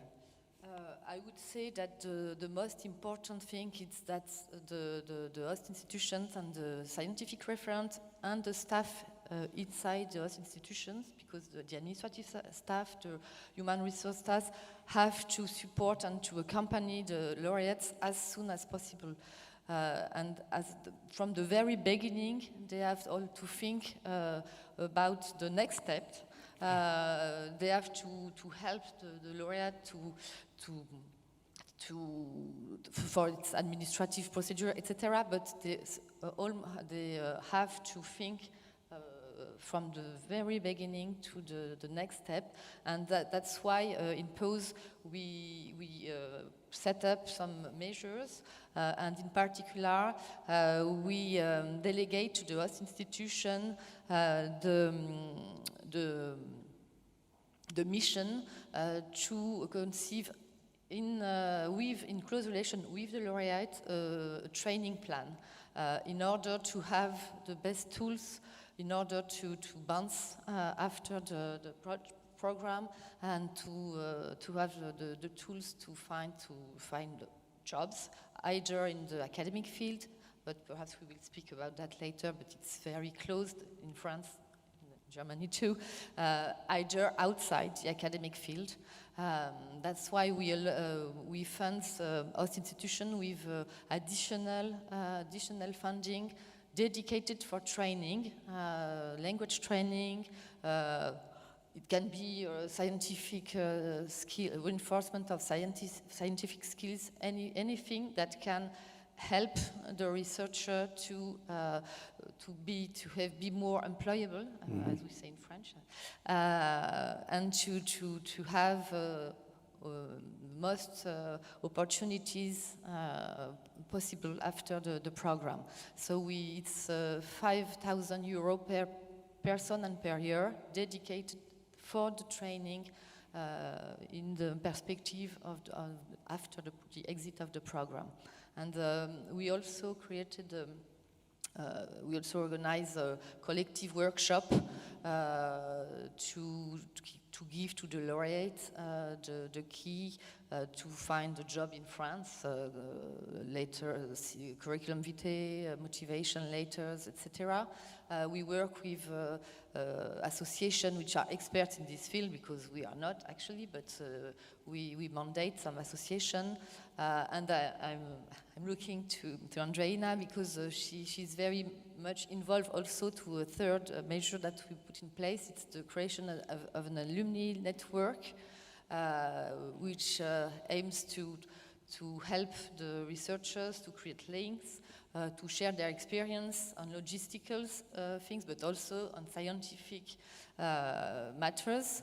And this is an opportunity to network, and perhaps Andreina could say a word on that. So my advice is to think of the next step right after the beginning, in order to help the researchers because as Frank said it, most of the laureates are in our countries for quite a long term, because the situation in their countries, for most of them, can't be solved in a short term. For PROSE, PROSE has been created 6 years ago. We have supported more than 400 laureates, and there are just 15 of them who have been able to go back to their countries of origin. So it's a very small minority, so we have to work with them to help them to integrate, either in France, either elsewhere, because some of them went back, left for third countries, including Germany, actually. So it's important to think of that. Yeah. Well, thank you. And that points out the need to broaden the perspective, and as I understand, both of you have broadened your perspectives and have also looked at the non-academic job market. And maybe you can, Ahmed, maybe you can start in telling us a little bit more, how did you go about it, and what were the experiences when you started looking beyond the research market?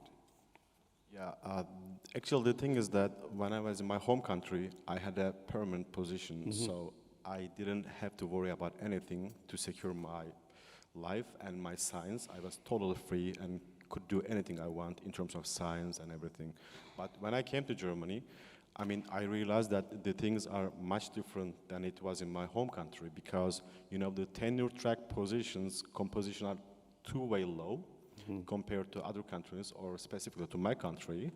And there was also a workshop which I found out that only 12% of the academic positions in Germany are permanent, and the rest is temporarily. So this is maybe more or less, numbers may not be correct totally, but that pushed me to think about something like a permanent solution, but at the same time to do what I love to do. So I try to find a solution if I secure myself in terms of life, money and everything, and also do what I want, which is science and research. And this is also possible in academia, of course, but it is also possible in private sector. Especially as a physicist, I feel myself a kind of lucky, because there are lots of options and opportunities for a physicist in Germany, like a very well-developed country. There are many companies, many positions are open, and looking for people who really wants to improve their technology and their vision by doing some research. So that was ringing the bell for me. And I told to myself, okay, this is really good point for me to think or consider to shift or translate from science or academia to industry. But I actually, honestly, I would like to say that I just made a mistake, which is the time. Because as you may know, the Philipp Schwartz, maybe the pause is similar, it's only for 2 years. And the time flies, and these 2 years really, really short. It only helps us to, you know, extinguish the fire with the metaphor, but it does not help you that much if you are thinking a long-term accommodation or do something what you want. So when I did my research in my university in Karlsruhe, I was not aware that the time is passing and I will come to the end. Then, of course, what next? The question was obvious for me. And what I would suggest the people who are in a position to decide what to do after their scholarship, I would definitely divide my scholarship into 2 parts, like 1 year and the second 1 year. The first year, I would do whatever I could in order to chase my dream. It could be stay in academia, or it could be make a transition to industry. Then at the end of this first year, I look at myself and try to understand how far I came. If I feel like, okay, I'm going in a good position, I'm very close to my goals, then I use the second year in the same direction. But if things are not going the same direction, then I should start and reconsider the opportunities to make a smooth transition. Because 1 year is, for me, a quite good time to take all the measures for yourself and get yourself be prepared to make this transition to private sector and industry. So the mistake of me was I made this decision like in the last quarter of my scholarship. That's why, and I was not quite realized that the employment processes are taking quite some time in markets. So there are some interviews, then some reconsideration from the company. So this long time could be sometimes exhausting. So what I would do, probably just behave a little bit earlier and go for my goal to the end, more or less, yeah. Thank you. And Adelina, your situation, can you tell us about how you found your solution? Yes. Well, let's say that every day we should make a solution. That's something good because we are always active. So there's no final definitive solution, and that's something very good. Regarding yes, I guess that the solution is finally to find the dream job, and the job that we all want, the job that make us to wake up motivated. I should say that since I was a child, I was seeing myself as at least three things. Always as a scientist, a researcher, that was always present in my life. Writing poetry and doing social media not at the time, it was like a journalist. My passion was split in those three things, and science became more and more strong with the time passing. For sure, to think in the possibility after having a PhD of leaving academia was a strong decision. It's not easy. I can't totally understand that sometimes it's not clear. But let me tell you that if that decision is not clear for me or for you, will never be clear for the rest of the people. So one thing for me we should do is to be clear with ourselves, that implies being realistic, what we really want to do, and to express that decision, because after that implies a decision, to communicate that decision to our mentor, to our supervisor, that is the first ring, the first circle around us. If those people are clear about our intention, about our objective, it's more possible that we will get the support of these people to the step that comes after. I don't know if I explain myself well.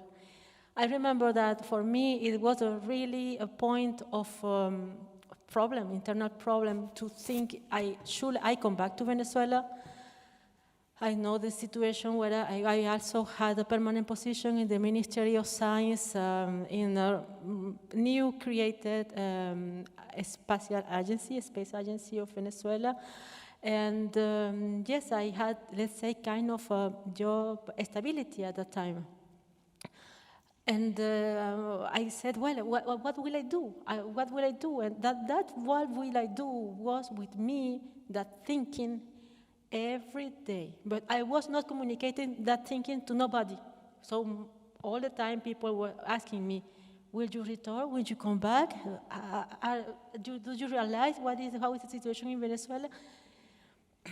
Yes, but from the moment that it was clear for me what will be the path I want to follow, the doors started to be open because I started to be more clear. I was not avoiding the subject anymore. I could tell my supervisor, when I told him I won't come back because I can't come back. I won't do science in Venezuela in the situation where Venezuela is. It was sad for me. It's sad for me. Venezuela counts on me, but I can't come back in the situation where Venezuela is. And maybe he suffered a heart attack. He didn't tell me so that day. Say, wow, can you tell me that? Well, let's speak about that in 1 month. But, well, it was clear from my side. He accepted, he digested. And I got his support, and I have his support. He's not anymore my supervisor, my thesis director, but I got his support because sometimes we have to be clear. And when we are clear, then we become to be visible. Like what is being visible? Well, let people know what are your intentions. To get a job, where? Doing what? Gaining how much? And that should be clear for you, because if that is your life project, professional project, is clear for you, you can sell, you can defend that project and make that project really yours. And coming back to my situation, well, I finished the PhD, I got the program post, a post proposed me a lot of training, and I said yes, and I think that Laura is not doing kind of publicity, but I say yes to everything, to everything. How to make a LinkedIn profile? Yes. How to be present in social network? Yes. How to do social networking, professional networking, extraterrestrial networking? Yes. And she could see I was present in all the activities. Even in that activity, some people say, well, but there will be only 10 people attending. But you never know, the opportunity is there. Look at every occasion as an opportunity. You never know. Sometimes people say, well, if that person is not the director of some institution, what's the point to speak with him? He has not the power, or she has the power. We never know. So try to develop that instinct, that reaction capacity or skill to relate with others. That's something very important, because in science we are not always prepared for that. For me, it was really difficult to think in having an interview, job interview, for example. With POST, I received 2 trainings, a personalized training about how to be prepared for an interview, how to really defend the CV, how to really prepare or describe the skills. I was not prepared for that. I was passing 5 years of PhD totally exclusively in front of the computer, processing, interpreting data, totally abstract way of thinking, and communicating with people during international congress, preparing written communications. But there was not human relationship and skills developed. So for me, it's important. And I tell that, to finish, in September, I was unemployed during 2 months. All the time, if I see back, all the time I be in France, I was never without contract. I had all the time contract. You know, I say yes all the time. So if for 1 month I have no contract, do you know how to program this? Yes, I know how to program this. I received training to program when I was 16 years. Still, I keep that. Okay, I can do it. I don't have any problem. It was related to earth science. It's good. I passed my first 2 months with no employment was last summer. In September, my boss told me there is a contract for 3 months for a private company, and that will be only 3 months and no more. You will do this tax, we can meet with the president of the company. If you want, you take it. If not, if I would be another person, I say, well, I was not doing a PhD, a postdoc in the more reputed institution of France, of the world, to end up doing a 3 months programming contract. Forget it. No, I say, well, I have children, but it's not only that.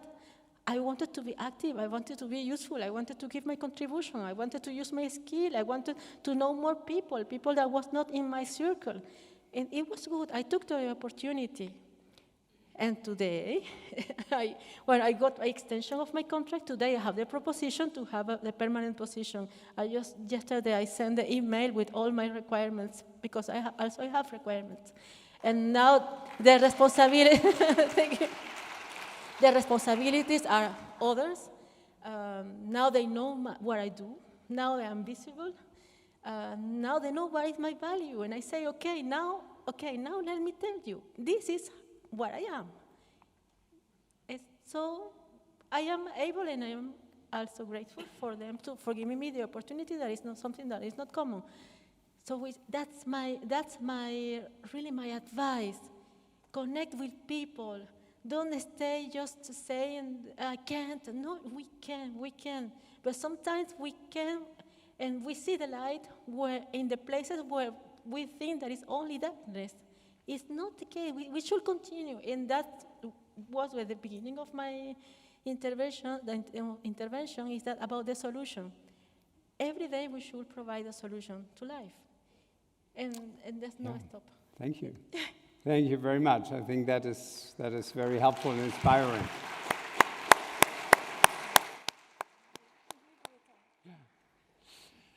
I would also like to open up the floor to questions. Maybe you need a second to prepare, but oh no, there's already one. Thank you very much for the sharing. I also thank the Philipp Schwartz initiative for providing safety for me particularly, because at home, it's different. You don't have an armed force to shoot you inside your classroom. It's different in our place. But in the home front, our issue is the coloniality of power, which still sustains. People believe that there is no longer coloniality. But today, with precision mathematics, genomics editing is being undertaken by digital sequence information, that's DSI. Precisely why we have corporate impunity that affects environmental science, environmental economics, or sociology professors. So we are under threat, and we come here to hide and to be silent for 2, 3 years, or 5 years. Is that an excuse for us to be silent? We go back home, but the problem is still there. We are still hostage to an uncertain future. My question to the program is that should we deal with the threats to academics in a very atomistic manner? Or should we deal with it, look at it in terms of the patterns of regularities, in terms of the commonalities, and then we create a bigger solution that will look into the phenomenon of academics at risk, the phenomenon of threats to our lives. If we don't look at, the internationalization of the division of labor, we cannot look into science perfectly. Yes, thank you. Thank you very much. I think you posed this question, and maybe Herr Albrecht could answer this. Should we stay quiet, or should we, what? There's still one thing I'd like to finish. If you don't speak... Try to be brief, because we have only very few minutes left. Yeah, if you don't look into genuine assets redistribution from global north to global south, we'll still be suffering. It's the same thing that we see in the experience of the East in Europe. I hope you can see that. Thank you. I think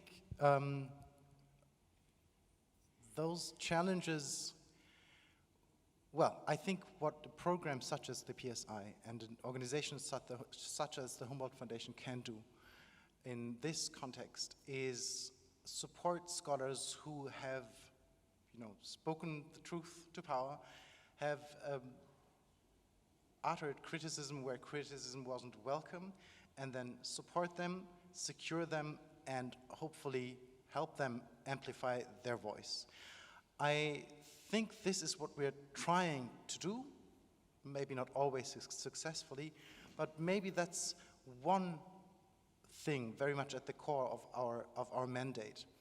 Armed conflict is the one thing, but political realities are the other reality that we have to deal with. And I think the cooperation with partners also tries to play into that, to amplify voices, critical voices. I think that's what Scholars at Risk has been doing for such a long time, also with their advocacy work.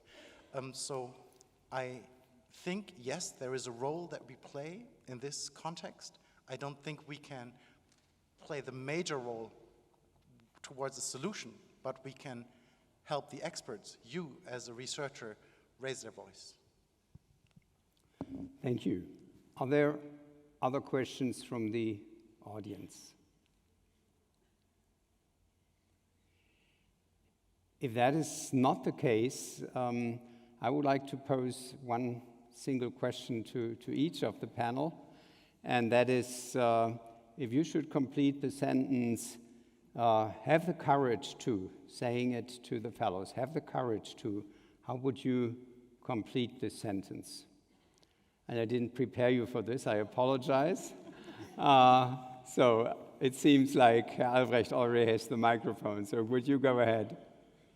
Yes, so that's what makes things interesting. Thank you for the question. I think, basically, I would just come back to something that's been said before. Have the courage to be realistic to yourself and to your interlocutor. That's the same message to academic mentors. Have the courage to be honest about the realities that a scholar will be facing. The scholar should be honest about the needs that they have and utter them, make them transparent. Only that is the foundation to get anything done. And then there's enough challenges left down the road. So one sentence would be, have the courage to be open. Yes, other proposals, Laura? The challenge. It's difficult to say to people who lived what they have lived, have the courage, because actually I don't feel in a position to say that to all of you who had a trajectory which shows your courage.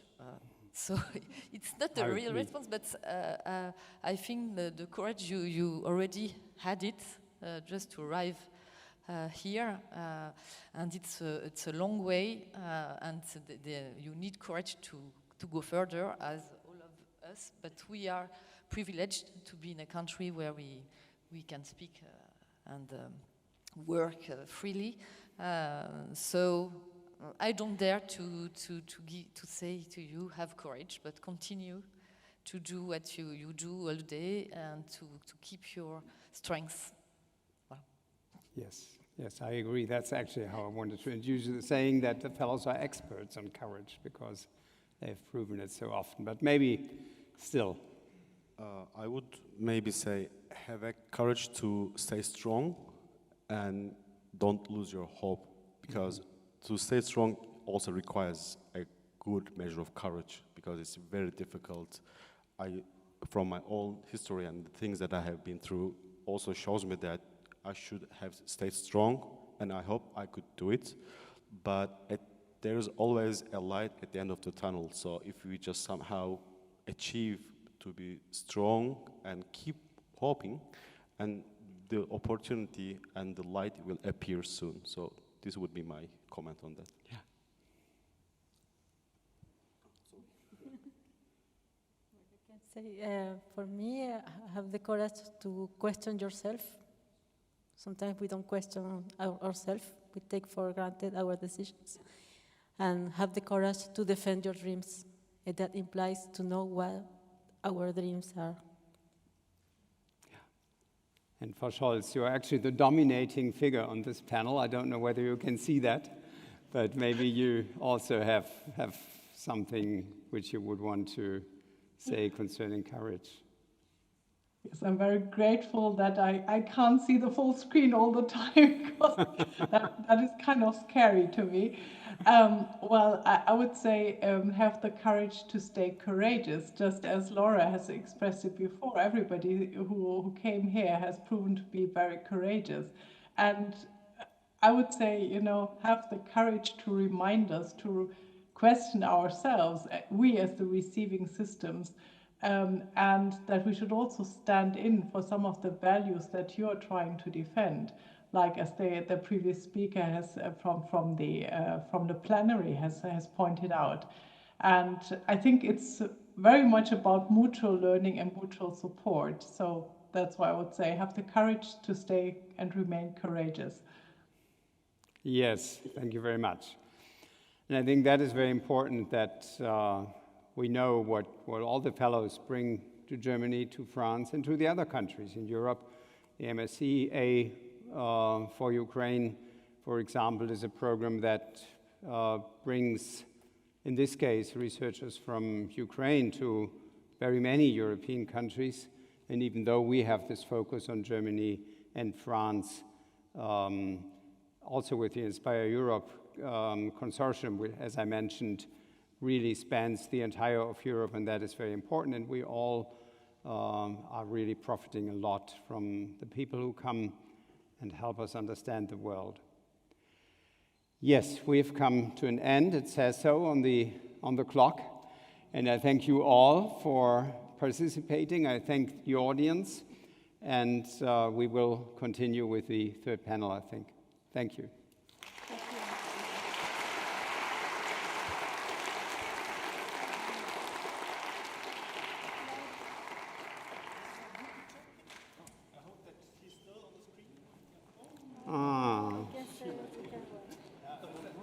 Very sad. Next time.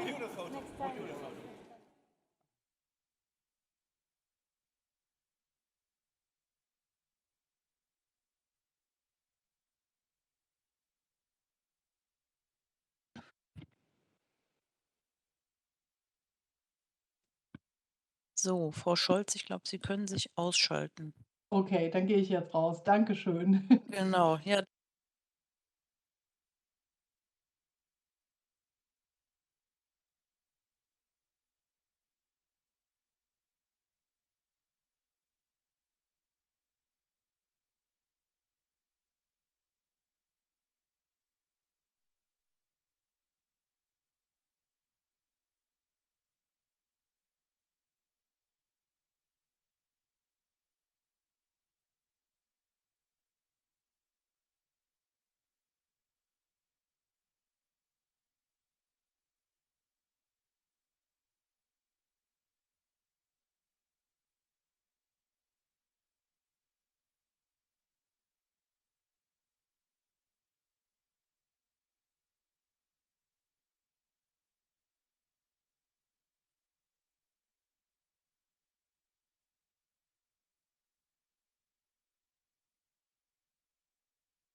Okay, everyone.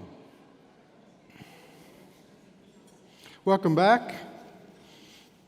Thank you for joining us for our final session before the end of the evening.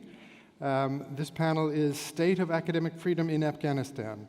There's been a small change, of course, from your program. We were doing a bilocational panel, but we have a little scheduling conflict for our other speaker. So we're adjusting, and we get the privilege of just focusing on Afghanistan for this panel. I am joined on my left by Dr. Suhaila Akbari and Dr. Mohammed Haroon Mutasem. They are both legal scholars and professors, law professors from Afghanistan. Both also worked for the prior Afghan regime in different capacities. Haroon is an expert on criminal law. Suhaila is an expert on trade law. And both are currently PSI fellows at the Humboldt-Universität. Okay, so please join me in welcoming them.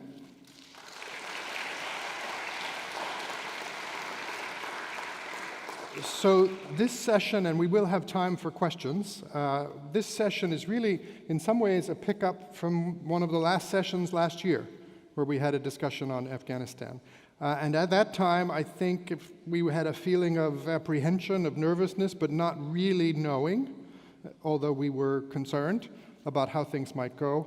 And this year, of course, we have a whole year of experience and data. So I think it's really important that we revisit this topic and what's going on for our colleagues there. I also hope that we can take this chance to listen as a community for what we as a community might be able to do on Afghanistan. And I think picking up on the last question from the last session, of course we want to help more individuals. And of course, all of our programs are trying to help more individuals.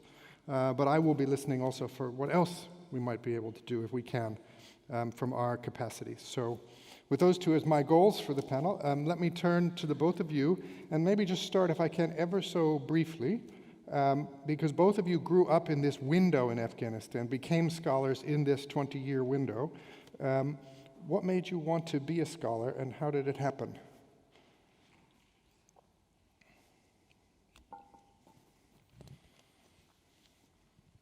Thank you very much. Good afternoon, everyone. Honored to be here. Interesting question, but also gave me this melancholic feeling that when I was at high school, why I wanted to become a lawyer, a legal scholar, and choose to be in academia and remain so until the country collapsed in August 2021.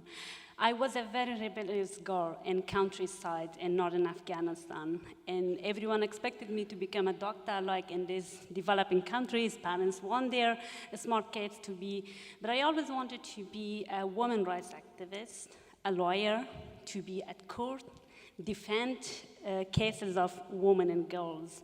Because post-Taliban, I am a generation of post-Taliban from the first era. And I knew what it means to be a girl in Afghanistan, to be a woman in Afghanistan. So I knew that it was the right choice for me to be a lawyer, to be probably at that time a judge. But then as I grew up, I came to Kabul to study law at Kabul University. I realized, no, academia needs me more. And the law faculty was recently established at Tahrir University in my home province. And there was barely male professor, but no female professor. And I had to go back there to my own province and set an example that yes, girls, young girls, could be lawyers, could be law professors, and I took that first step, and I think I made the rightest choice. But here now, I am with an uncertain future. Okay, Haroon?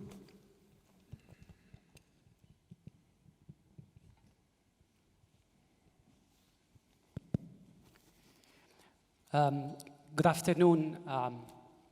Thank you very much for being here, first of all, and it's a pleasure being actually a fellow at Humboldt program, and this gives me an opportunity today to just sit here in front of you and just talk about things that Robert asked about, that to just be clear that how I actually got interested in becoming a lawyer and becoming a law professor. Honestly, to me, I was following this path of becoming a lawyer and having an impact on the society from very long ago, from a very young age, when I was in high school, even before that, in my 6th or 7th grade. Particularly when I was following that, how in different novels and in different books that I actually was a fan of reading novels at that time, particularly criminal investigations and particularly the issues related to how to deal with criminals and how to deal with the ones who are in fact endangering the society. So from that on, I was interested in the area of law and particularly criminal law. So to me, it actually was developing in the course of time when I was just becoming more mature and understanding that, and particularly when I actually was in the last years of high school, I decided with myself that do I have the ability, because it's my habit that I often assess myself. Whenever I decide to do something, I assess myself that if you're a lawyer, because I was asking this question for myself, that if you're a lawyer, what could you do? And if you're a law professor, what could you do? And could you have an impact? I think at that age, it was difficult to just convince myself that, yes, I could have an impact or I could actually do something which will be helpful for my country and for the future of my country. But at the same time, it was actually the profession and the value that this profession had, not only in Afghanistan, anywhere around the world, that inspired me that in the long run I moved towards that. And actually, when I was in the law school and when I was a student, when I was seeing my professors, because at that time your models are your professors, so when I was looking at them, I was seeing that how they are in fact having an impact on the society one way or the other way. We all understand this reality. Afghans who are here, I see some Afghans in the audience here sitting, they know that how professors and how the relation between students and professors in universities is actually in Afghanistan. But even actually in that context, still you have the opportunity to think about becoming someone who could have an impact on the society and on the society that's in dire need of lawyers and the ones who could, in fact, tell them why this is correct and why it's not correct and what to be done, in fact, in this arena. But I would continue with the rest in this discussion. Yeah, so but let's catch everyone up then, because we're now a year after the last time we had this conversation. At that time, we're maybe in the first 3 to 6 months after the transition, there were words about how education mattered and women would be able to be educated and so forth. So Hala, what do you hear from the people you're in touch with in Afghanistan? What is the experience right now for education? It's catastrophic. That is the word that I have to use for this question. Last year, when probably discussed this matter, it was we were in a limbo when not knowing that girls could go back to school or young girls could go back to university. But now it is certain that they cannot. Because after a year, if still the girls cannot go back to school, young ladies cannot go back to university, so that's how the system now works. That's how the regime functions. If you track all the activities, the policies, the measures that the Taliban adopted over the past 2 years of the governance, you see that 99% of all those policies and measures are related to women and girls. And is it crazy? Like regime comes to take over political power just to suppress women, just to put in place all the policies for women to be locked at home, girls not allowed to go to school, girls are not allowed to go to universities, women not to work, even not to walk in the parks to take fresh air. That's crazy. You don't see it anywhere else in the world. And I'm constantly in contact with young girls and women in Afghanistan, at least in my province, which I had the privilege of knowing a majority of families because of my profession back there. I know what girls and young women are going through. The media does not report the number of suicides that young girls commit because of being locked at home. And honestly, if I were one of those girls with all the ambitions and plans for my future, I would have killed myself. Because in the first era of the Taliban power, for 6 years, girls couldn't go to school. And now we knew that it would be the same. So if we wait another year, probably girls would go to school, girls would go to university. Knowing that past experience, probably not. And that would give these young girls the feeling to make suicide, because there is no opportunity for them, there is no future for them. And this is amazing if you go and study the past 20 years developments that women and girls in Afghanistan made. That's just wow. And I see few Afghan ladies here, including myself. We are a product of the past 20 years. The government had its flaws, the society had its female restriction, like any other religious societies. But the resilience we had, the plans, the ambitions we had, we would take every little opportunities one step ahead for promotion, not just for our capacity building, but to have a positive contribution to the society we were in. And now we have waken up to this nightmare that we are nothing but servants at home. Girls are nothing but to get to this 14 years old, 16 years old, a young age, to be married to a Talib soldier, to someone in the tribe. This is not a life. And so the situation is catastrophic. No education, no academic freedom is the last thing we could talk about. And so I know that's the blanket condition, right? And the edicts have been put out. Are there, and I'm not trying in any way to make it seem better than it is, because it is, I think, catastrophic, as you said, but are there any pinholes? Are there any efforts that people are finding cracks to go around? So for example, I'm thinking, I spoke to one Afghan who had to leave, who used to run schools while he was there, and is now funding secret schools. And I spoke to the director of the University of the People, and they have several thousand Afghan students doing undergraduate degrees online, so these types of things. Are people looking for these kinds of things, or is that just so rare, and it's the overall that's the issue? You want to talk about, or should I carry on? Thank you. Yes, definitely. People are trying to find ways to at least mitigate this catastrophe.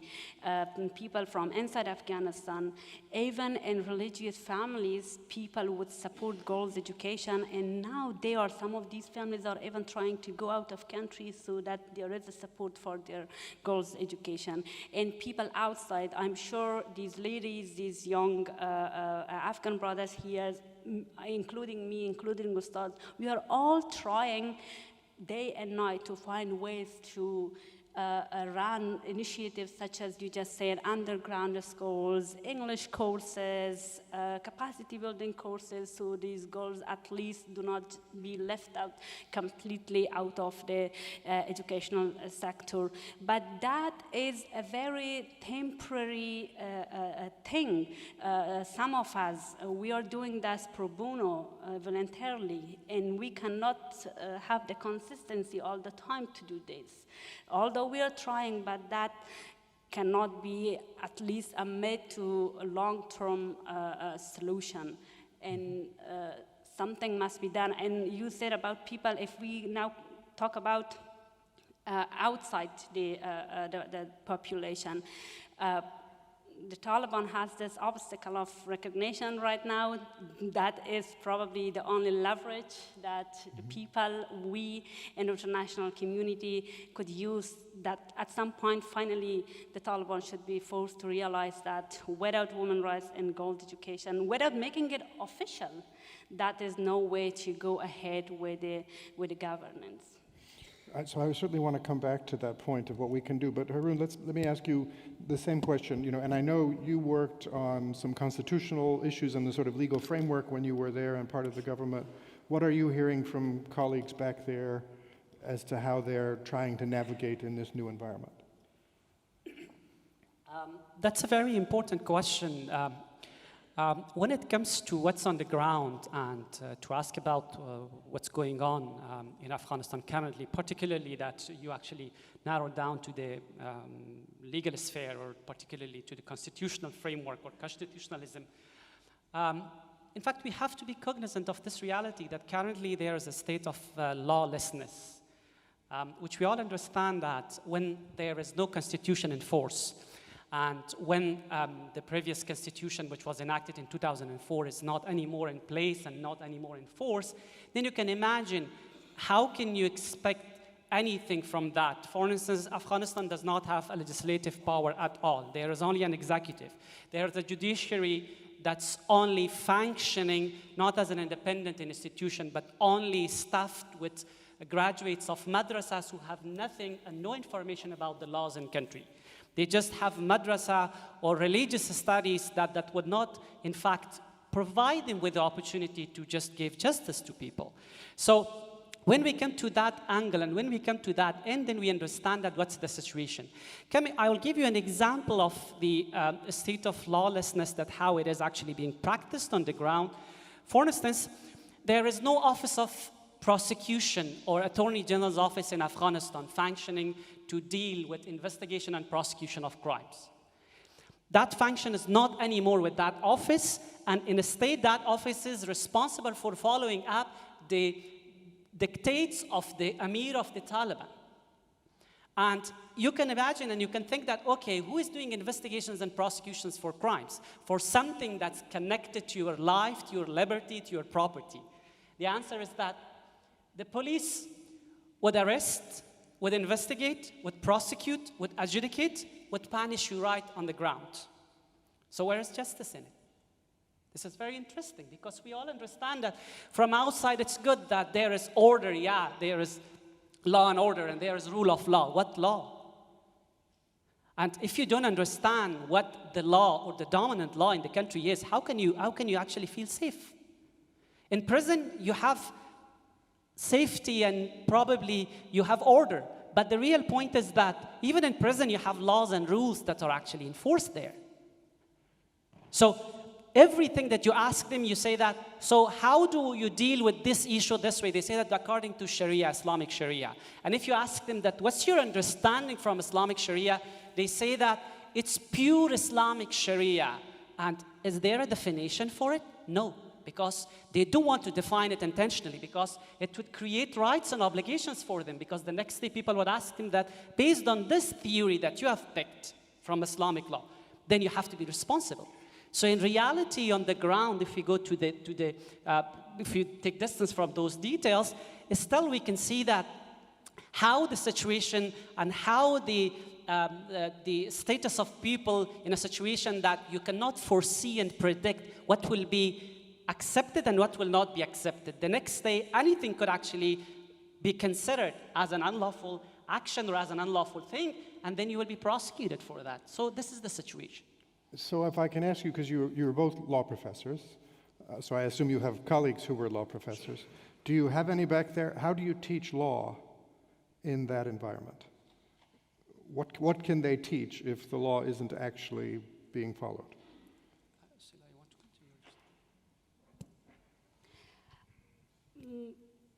For schools, it took them 2 years to renew the curriculum. They did the same thing with universities. So the subjects are very selective now. Of course, there's no female professor, no female students. I'm talking what male law professor are teaching and what male students are receiving.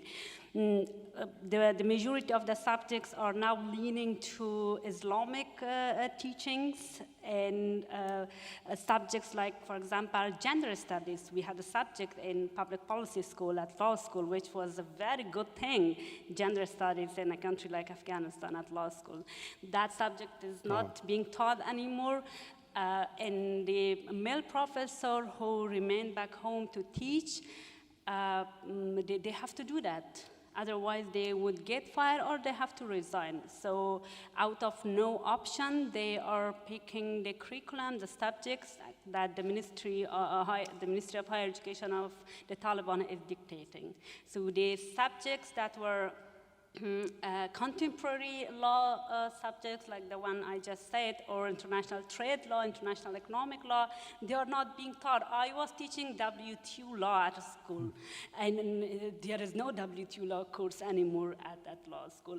And it's so funny, you could laugh about it, that the Taliban says, okay, when everything is Islamic, okay, we don't need international economic law.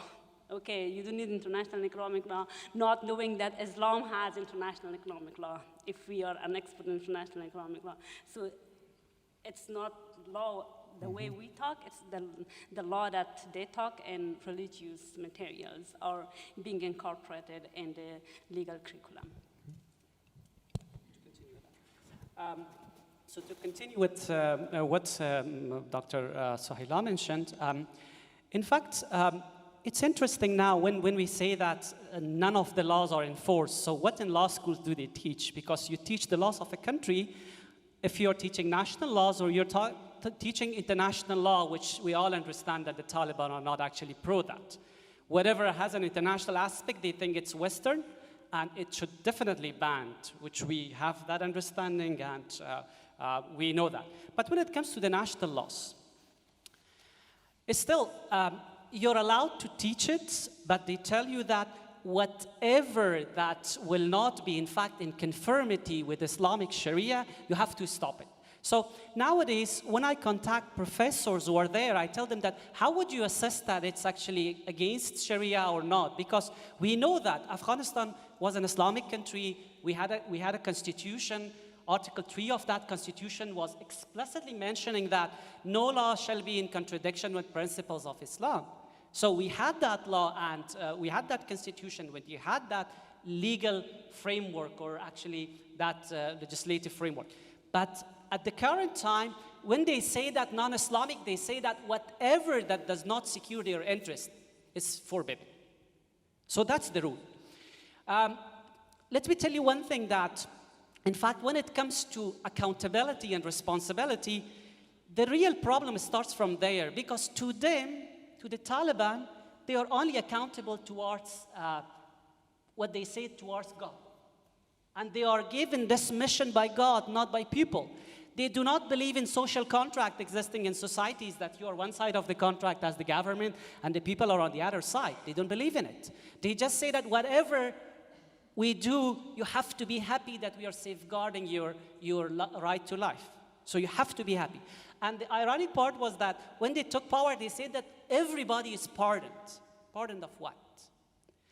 What crimes and sins those people who were in Afghanistan, ordinary people, committed that they should be pardoned? And pardoned for what? They said that because you were living under a regime that was, in fact, not an Islamic regime, you have committed sins, and we are pardoning you. And the fact that we are not prosecuting you for that, you have to be happy for it. This is the reality on the ground, and this is the situation of law. And even from, I actually often assess these issues when I come to the issue of constitutionalism and comparing that with Islamic constitutionalism. We have more than 50 Islamic countries, but nowhere all these things are existing that are existing in Afghanistan. They don't listen. They have taken this tendency that they never ever come to a panel that they discuss even about Sharia that they consider themselves experts of.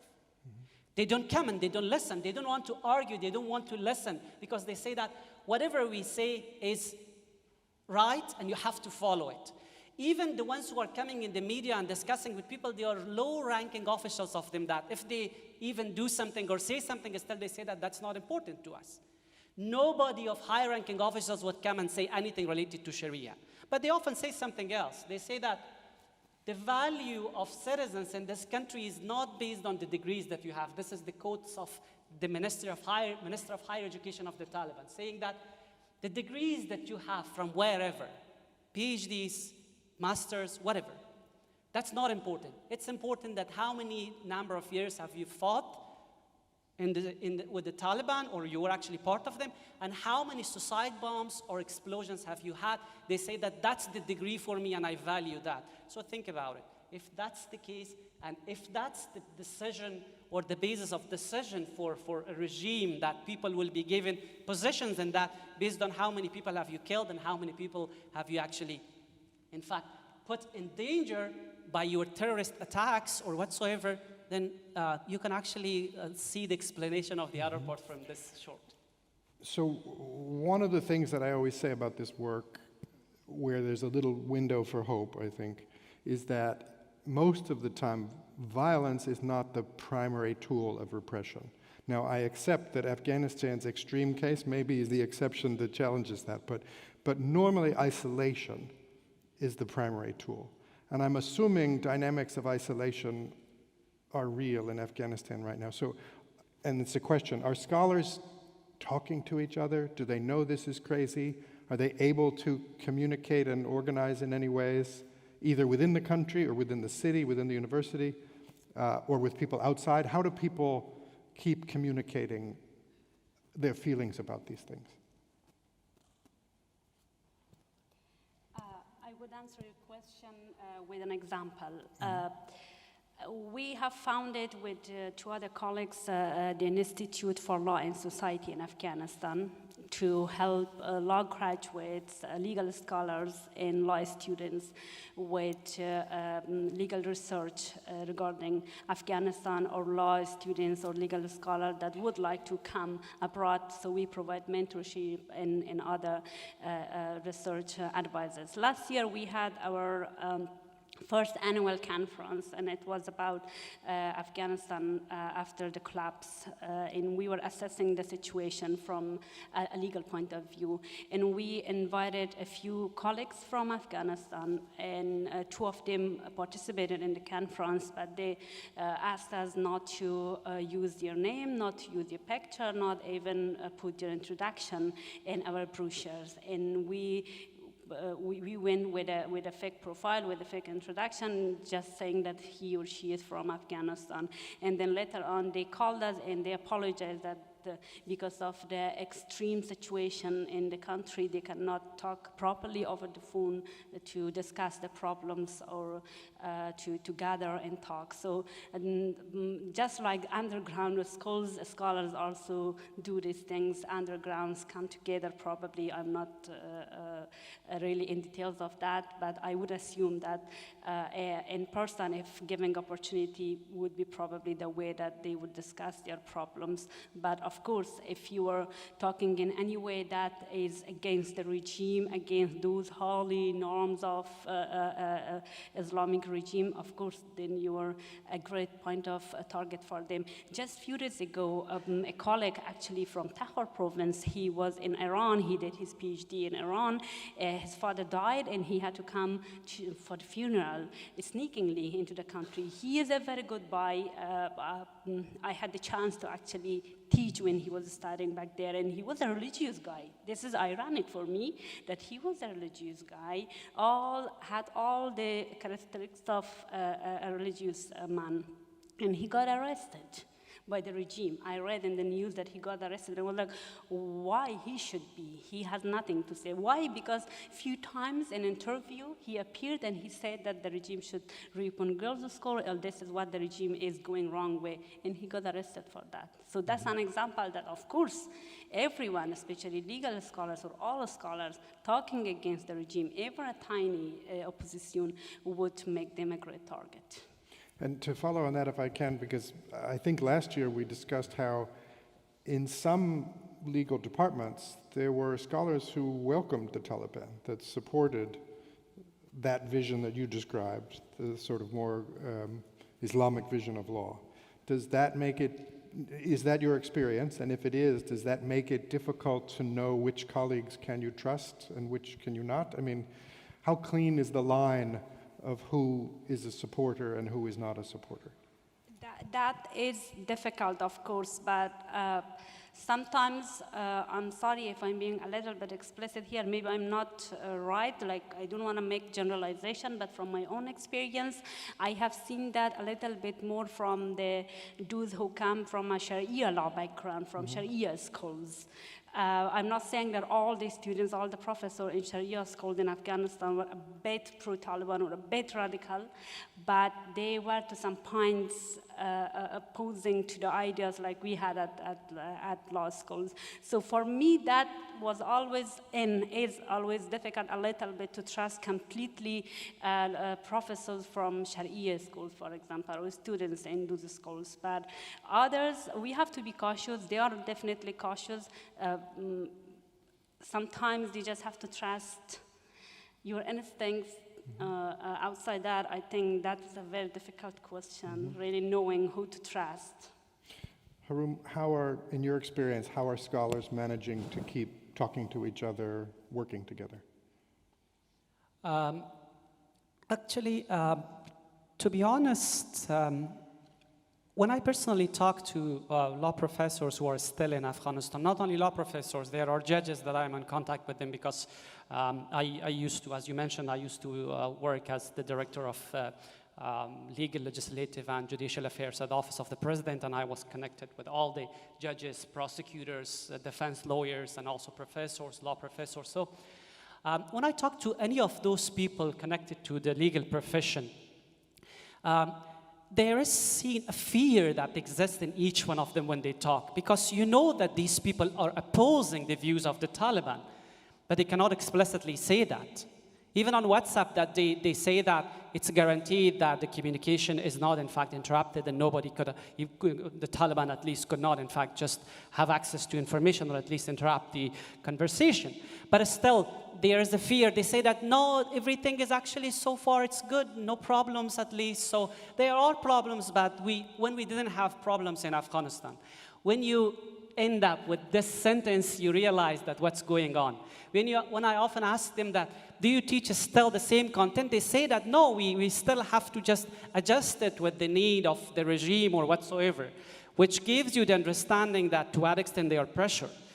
And honestly, I was actually reading the report that was issued yesterday by BBC Pashto regarding the university professors in Afghanistan, particularly Kabul University. And that report says that almost half of the professors have left Kabul University. From almost 800 professors, there are almost around something roughly close to 400 existing in Afghanistan.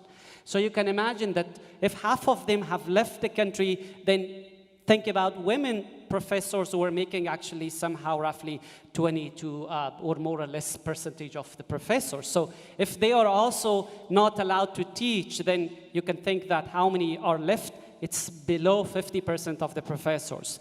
And on the top of that, it's not only the professors, it's restrictions that does not allow you to convey what you want to convey to your students. It's the restrictions on what you convey and the curriculum that you have. This is important, that what you say. I often say that even if you're allowed that you teach students, but if you're told that to not tell them how to critically think, to not tell them how to deal with legal profession which requires analysis, then how would you in fact expect that at the end of the day you would have professionals who would heal the wounds in the future, at least in the profession that I am part of, the legal profession. So this is important to understand that, in fact, restrictions are layer by layer. In fact, when that people are fleeing, not only, let me actually link that to the issue of women as well, that, in fact, not only professors are not only leaving the country because of those restrictions, but also because their female members of the family cannot go to school. And you cannot imagine if you are told that your sisters, your daughters, whomever in the family cannot go to school at all, to university at all, then how can you in fact still survive and resist and say that I will still remain in this country? I think I actually give the right to people, but the problem is that, as it was discussed, I linked that to the other panels, that we cannot bring all the 30 to 35 million people of Afghanistan outside of Afghanistan. What are our programs and agendas for those people? What are our programs for them? We cannot make the country empty and bring everybody outside the country. It's impossible. But the reality is that what we do for them, what can we do, how we can mobilize something for them. We are actually experiencing the same thing. I can share with you if I have another minute, but then we can continue with that. In fact, Afghanistan, when the Soviets invaded Afghanistan in 80s, Afghanistan experienced such a big loss of its cadre and people who were, in fact, people that could help the country. All those people fled the country and went to Western countries, mostly some in Europe, some in the US, and in other parts of the world. But when this opportunity was provided, those people came back. But still, I, as a junior scholar of law at that time, I was noticing that post-Bonn conference, how these views, European views and American views, were in fact clashing with each other while making the legal system in Afghanistan. I was bringing this issue, it was a couple of months ago that we had this discussion that I'm again scared of that situation again when I come to the legal profession, and think about that for all the professions. If we are not in fact coordinated, if we do not have actually a common sort of mechanism in which we are connected and we understand each other, we discuss with each other, we talk with each other, at the end of the day, we may be actually absorbed in the system, and later on when we come, we may support the system that we are trained in. So we will not be beneficial for the country anymore. Is the idea for me coming out of Afghanistan to just stay in Germany and continue my life? No. For me, at least, it's not my goal. Because I want to know that to what extent I can stay on track and I can still not lose hope and I can still believe in what I believe and the next day go back to my country and serve those people, because Germany may not need me in my profession, which is legal profession, because I didn't know the laws in Germany. I may know the international law, which my area of law is in fact international criminal law, which I'm focusing and researching on. But still, when it comes to national laws, do we need all those lawyers? I see some of them here, including Dr. Sohaila. Does Germany need us? Probably, maybe the last profession that another country would need us would be the legal profession. So at the end of the day, the real question is that what we are doing in order to just be ready for the next time, for the time that opportunities will be provided for the country. We believe that Afghanistan has been through many problems and difficulties and challenges. We had two invasions, one from the Soviets in these 40 years, and the other from the terrorists. The first Taliban, 5 years they had control in Afghanistan, but again they were defeated. We believe that maybe not 1 year, maybe 2 years, 3 years, 5 years, they will be defeated, they will be gone, because that's not, they say that that's a reality of Afghanistan. We know that that's a reality of Afghanistan now, that these people are in control of everything. But at the end of the day, we have to be cognizant of this reality, that any reality does not mean that that should continue and exist and ruin the country. That's not the reality, and that's not what we expect. I want to come back to that in a minute, but also want to flag to everyone that we're going to go for questions in just a second. So if you have a question, let's get it ready. But I want to give you a chance to, earlier you had mentioned one possible leverage point, the desire for recognition, which I think is mostly a desire for money and support. And Harun just shared his vision is not to stay in Germany, but to, in 1, 2, 3, whatever years, to help back there. Do you have a vision? Do you have intervention points that you'd like to make sure people see so that we can try to do something in the interim? What Ustad Harun said, yes, I sleep with Afghanistan, I wake up with Afghanistan, and sometimes I'm like, if I just hear in the news that Afghanistan is liberated, the next thing you would see me, I will be in the flight back home. Because I am Harun, and all Afghans are made to be there. We are assets of that country, and that country needs us. Of course, we do have vision. And regarding the intervention, this is the West mass. Let's just be frank. I seem angry, furious when I talk about West mass, basically US mass. That was a deal with the Taliban. What we are going through, it's not Afghans' fault. Sometimes I would hear, okay, this is Afghanistan's problem. Okay, you have to find a way to deal with your problem. No, this is not our problem. And we don't have to deal with it alone. Yes, we have to, but of course, those who made this mess for 4 years, who made the Doha deal, the peace deal, okay, the West at the top the US made with the Taliban, and they left us alone in this situation. So we have to work together, international community, and the Afghan people, the diaspora. We all have to work together to somehow finally force the Taliban to change its policies on minorities, its policies on human rights, on women's rights, on the way that they should be governing the regime in the country. And recognition is, of course, one huge leverage, although it's becoming disappointing because 2 weeks ago, the UN representative, the UN envoys had a meeting in Doha, and they discussed actually the situation in Afghanistan and how they would finally deal with the Taliban, with their recognition.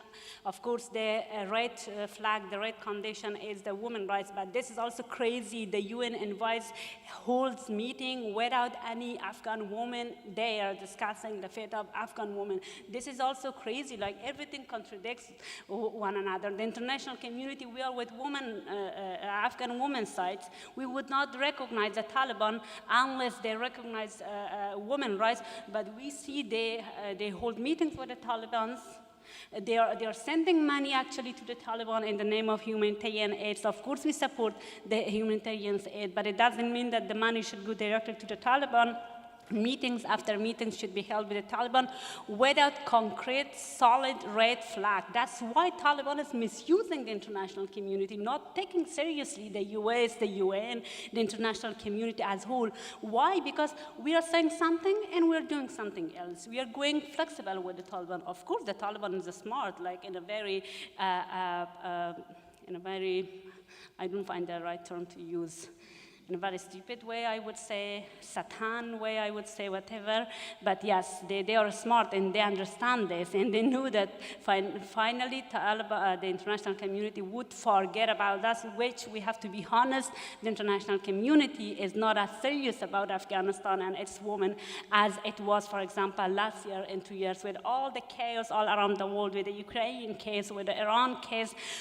Everyone feels, I feel that no, Afghanistan is going a little bit to the sideline. And my fear is maybe in the coming years, we will be totally forgotten and we will not be anymore the case. And that's a tragedy, not for Afghanistan, but for the whole world, for women's rights organizations, for human rights organizations, for the democracy, for the whole world. In the previous panel, a gentleman said it very rightly, and I liked it, I want to quote it, that science is freedom. And freedom should be treated equally. When we talk about science, when we talk about women's rights, when we talk about human rights, it should include everyone equally around the world. It cannot be selective. Politics could be selective. Economy could be selective. But women's rights, science, and human rights could not be selective. We have to provide equal opportunity for everyone and at least do our parts the best as we can.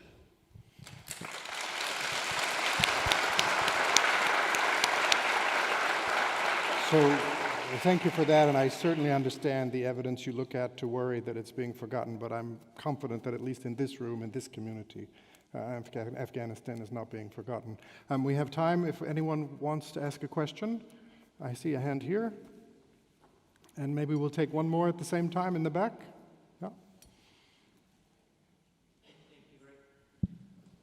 Thank you. Well, thank you very much, Dmitry Dubrovsky, Charles University. I have the same feelings for the situation in Russia because I am from Russia. And my question to you, because that is very important to think, what Mohammed said about their, let's say, complicity, about their responsibility. What is for you ethically unacceptable behavior for scholars and teachers who remain in the country? Where exactly you should draw this red line? Where exactly you can say, okay, so that is the person I don't want to collaborate for any or communicate for any reason. Thank you. Okay. Let us take the second one.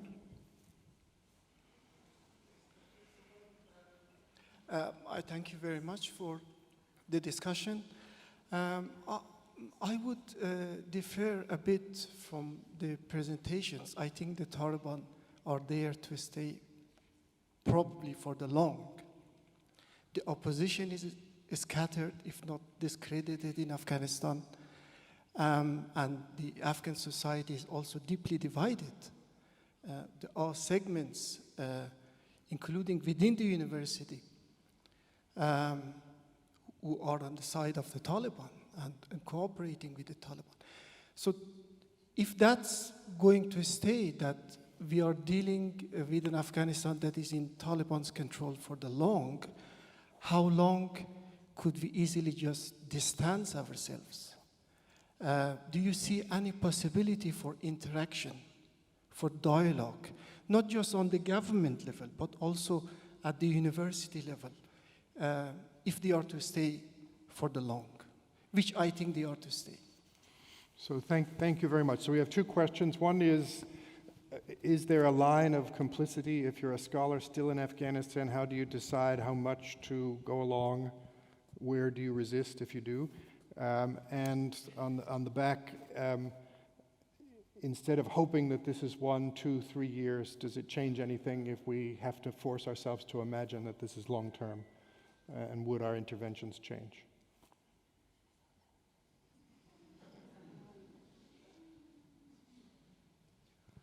Let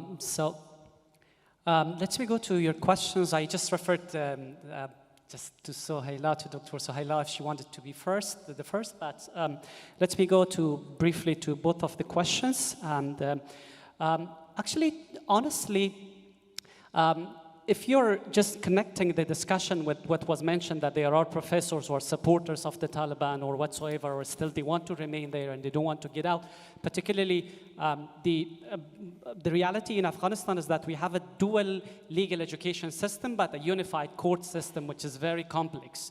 We have Sharia schools that they train lawyers based on Sharia, and we have law schools that they train lawyers based on state laws.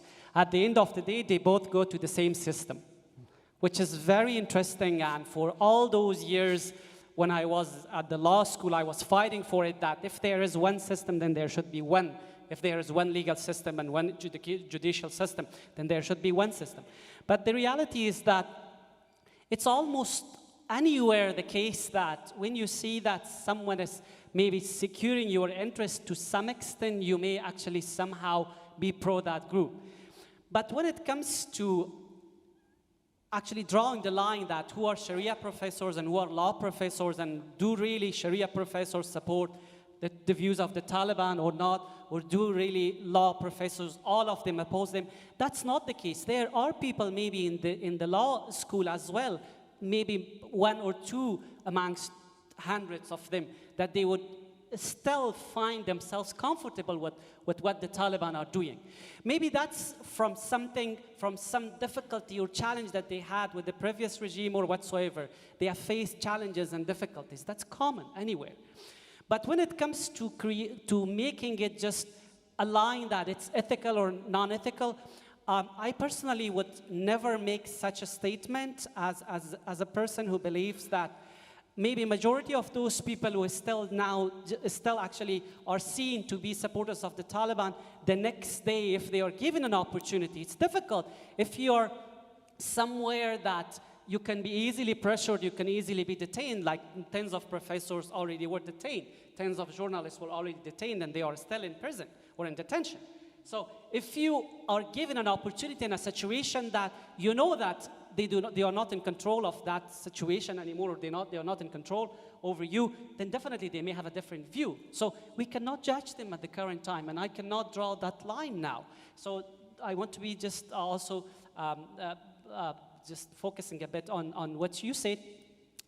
I do believe that's a common belief that the Taliban would stay there for a longer period of time, particularly that they are looking for recognition particularly, but maybe I have some different views about that. I sometimes think that the Taliban are not pro-recognition at all, because it gives them responsibilities, because they just want to enjoy the rights of having a regime. It's a terrorist group that has access to everything, all revenues, all the mines, all the taxes, everything. They have actually doubled, tripled, quadrupled the taxes and everything. They have money, they are enjoying the government, they are enjoying everything. So the next day, if they are recognized, they may have responsibilities as well attached to it. This is a terrorist group. It's not a regime, it's not a government. We all understand that.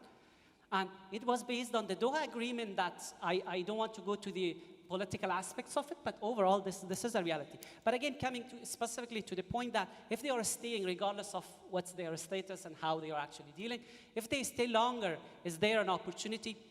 In fact, the problem is that the Taliban are not the people to, in fact, start any dialogue with anyone.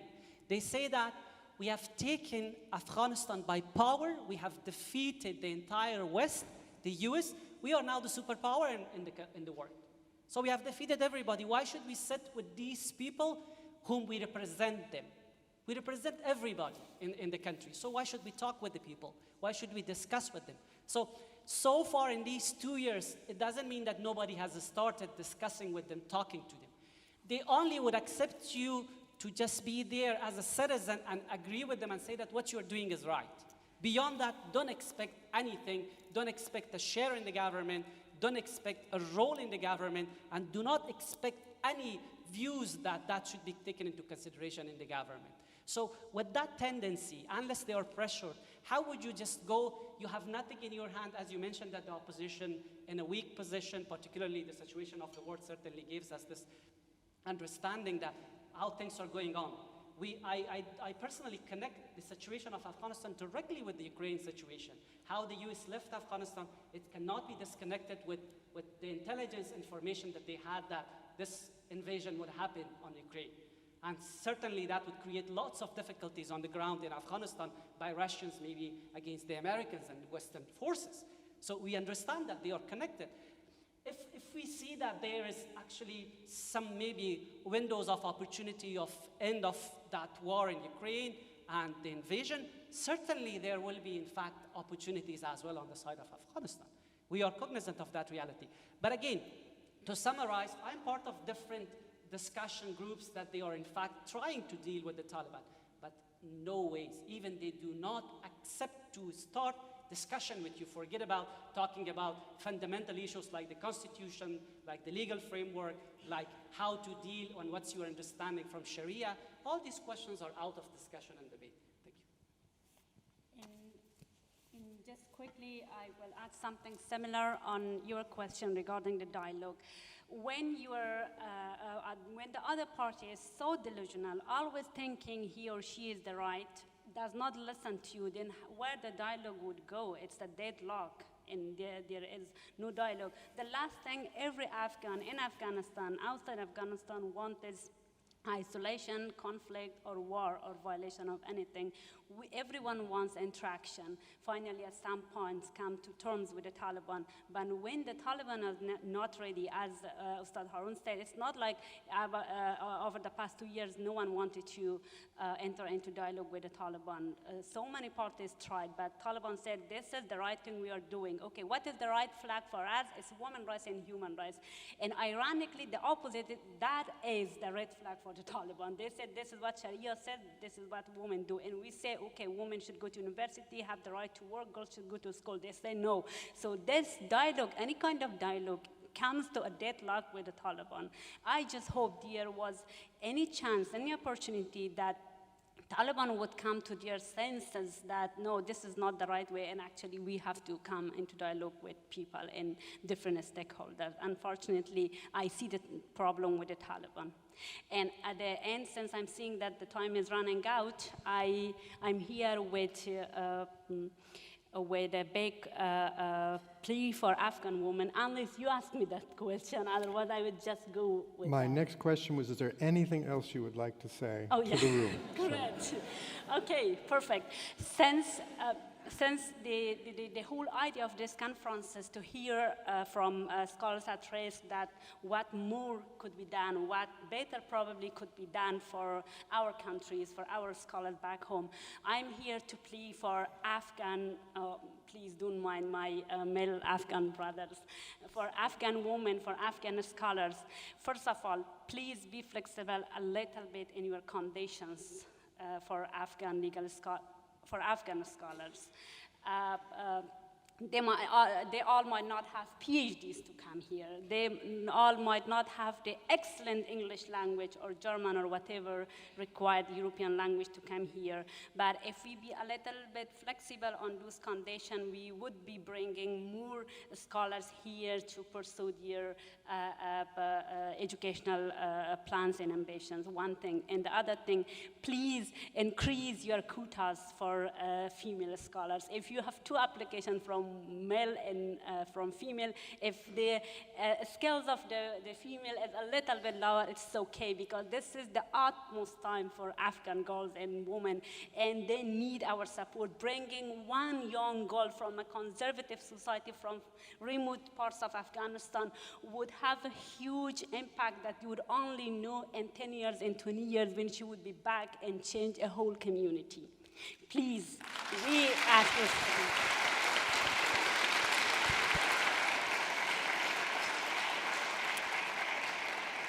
Anything to add? When this question was asked, anything else? When it comes to Afghanistan, and when we discuss about problems and challenges, maybe several hours would not actually be enough to just discuss about them. But the point is not to just discuss things that majority of people here know them, majority of people are aware of them. But the point here is that how do we deal with this problem, and how do we in fact make ourselves ready for the future? Dr. Sohaila mentioned about the women and the opportunities be provided for them. I actually support on that count to the fullest extent, and I say that women should be provided this opportunity more than men in Afghanistan, particularly that the gender apartheid that's happening in the country, and the way that women are suppressed and the way that they are pressured, it's actually intolerable. You can talk about it, but when you feel it, as a young girl who is in university and going in the 3rd year of university, and you're forced to stay at home, it's easy said than in fact being in that situation and tolerating that all your hopes are gone. And you even cannot think about exercising your fundamental rights to just go and study and to just work. And on the other side of it, many women who are in fact breadwinners for their families that are deprived of that, particularly female professors who are now at home. So what will happen to them, and what will be their situation? And can they in fact just go and work somewhere else? Someone would say that, yeah, if you're not allowed to just do research and go and work somewhere else. No, you're not allowed to do anything. So the layers of problems and difficulties are in fact coming after another, one after another. At the end of the day, it's a complete deprivation from all the rights and fundamental rights that you have. Economic rights are actually also on the top issue that could be discussed for a long period of time or for long hours about it. But since the time is short, I don't want to go to that angle. But let me clarify one thing, that in fact, I call on everybody here, if you have an opportunity or at least a small window of opportunity that you could support the people of Afghanistan, not only scholars, but in general, whatever that could benefit the people of that country or that geographical place, I would urge you to just support those people. It's actually important that it comes from Afghans, but at the same time, maybe the question will be that what will you do? I personally will try my best, but I mentioned this issue in the previous discussion, that I personally as an individual cannot do anything. If we are a collective, if we are actually a collection of different people and we are coordinated, I'm sure the next day we can have something that could be beneficial for them. And that could only happen with your support and with your help. So I would end my speech and my discussions on this topic with this, but if there are any other issues, I see the time is over already, but if there is anything else that we wanted to discuss, maybe after the break, we will continue that discussion. Thank you.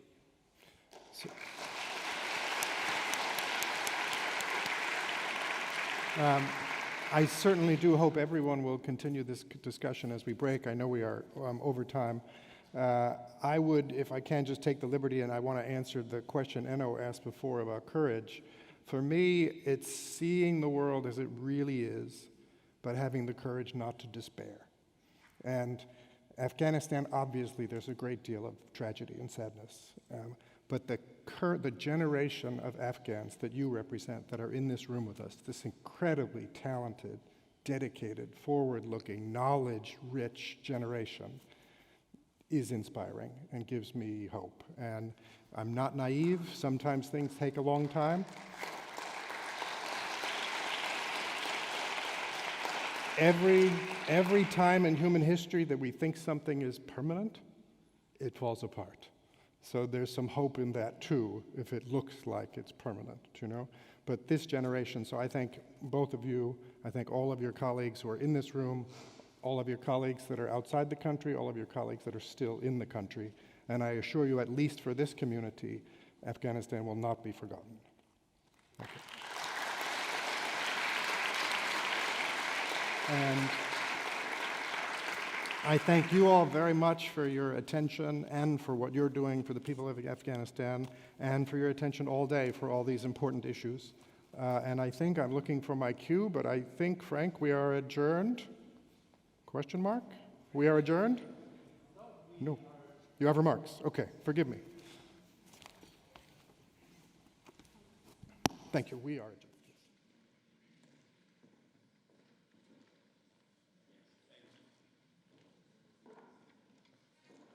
So thank you all, and we've heard a lot about the Freie Universität Berlin at the beginning, and we are very, very proud that the president of Freie Universität is with us tonight.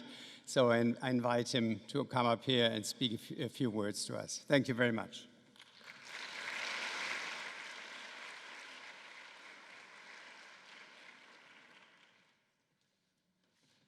And I do that with pleasure. Dear lieber Herr auf der Heide, dear Shinnet O'Gorman, dear scholars and guests from everywhere, ladies and gentlemen, dear friends, I'm very pleased to welcome all of you on behalf of Freie Universität Berlin, better late than never, this evening to the Philipp Schwartz and Inspireurope Stakeholder Forum. I would have liked to welcome you earlier today, of course, but unfortunately a last-minute schedule change in my too busy schedule didn't allow for that. I was more than pleased that Herbert Grieshop, the head of our international department, already welcomed you warmly. Now, after a long day, I'm sure full of impressions and conversations and hopefully new ideas and the beginnings of new networks, it is only me between you and the dinner reception.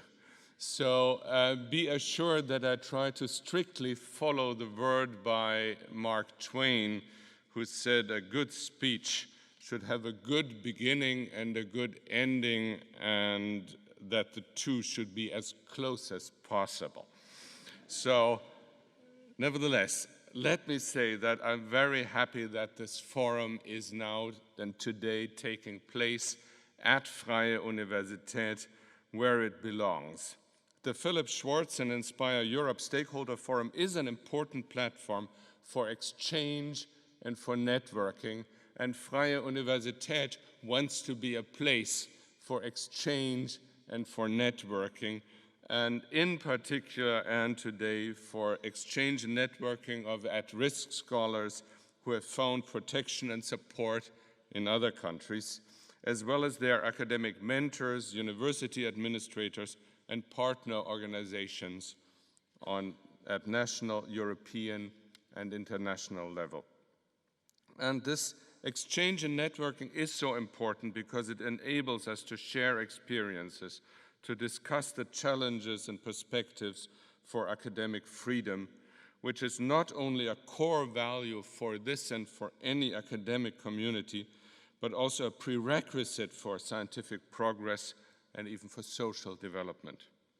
For Freie Universität Berlin, which has this word freedom in its name and whose president I've been proud to be for nearly 5 years now, The notion of academic freedom is deeply rooted in our own history. My colleague Herbert Grieshop already introduced you to Freie Universität, which was founded on December 4, 1948. So we celebrate our 75th anniversary this year, and it was founded by students, in particular by students, by scholars and scientists, in response to what can it be, rising political and ideological pressure, at that time at the University unter den Linden in the center of Berlin. So Freie Universität at the time meant getting away from that political pressure, and Freie Universität did not mean free in the sense of no tuition, but it meant free at the time in the sense of non-Stalinist. So let me emphasize that our commitment to the enforcement and strengthening of academic freedom was given to us along with our foundation, and it is of particular concern to us to fill this commitment with life, and of course and especially we do this year, 2023, with our anniversary. Seeing so many people gathered here at the Philipp Schwartz and Inspireurope Stakeholder Forum gives me confidence that together we will be able to meet the difficult situation we are facing currently in many regions of the world. Some of the most prominent ones just mentioned and of course present here, Ukraine, Afghanistan, Brazil, many others. Together we will meet the difficult situations when it comes to academic freedom and everything that's connected to it. A situation, of course, which we most likely will still have to face in the future. We try and be inspired by places where there is change to the better. And if you want, here we have had that in the 75 years, but we know that it is rare and it takes time and it takes strength. And let me say, I admire you also for the strength that you bring into this. Thinking now of my announcement that I wanted to stick to Mark Twain's motto, I cannot judge whether the beginning and the end of this short speech were really good, but I sincerely hope that they were close enough together for all of you. So thank you very much for being here at Freie Universität today. Thank you for your efforts and for your commitment to academic freedom. Thank you, woman, life, freedom, and bon appétit. Welcome.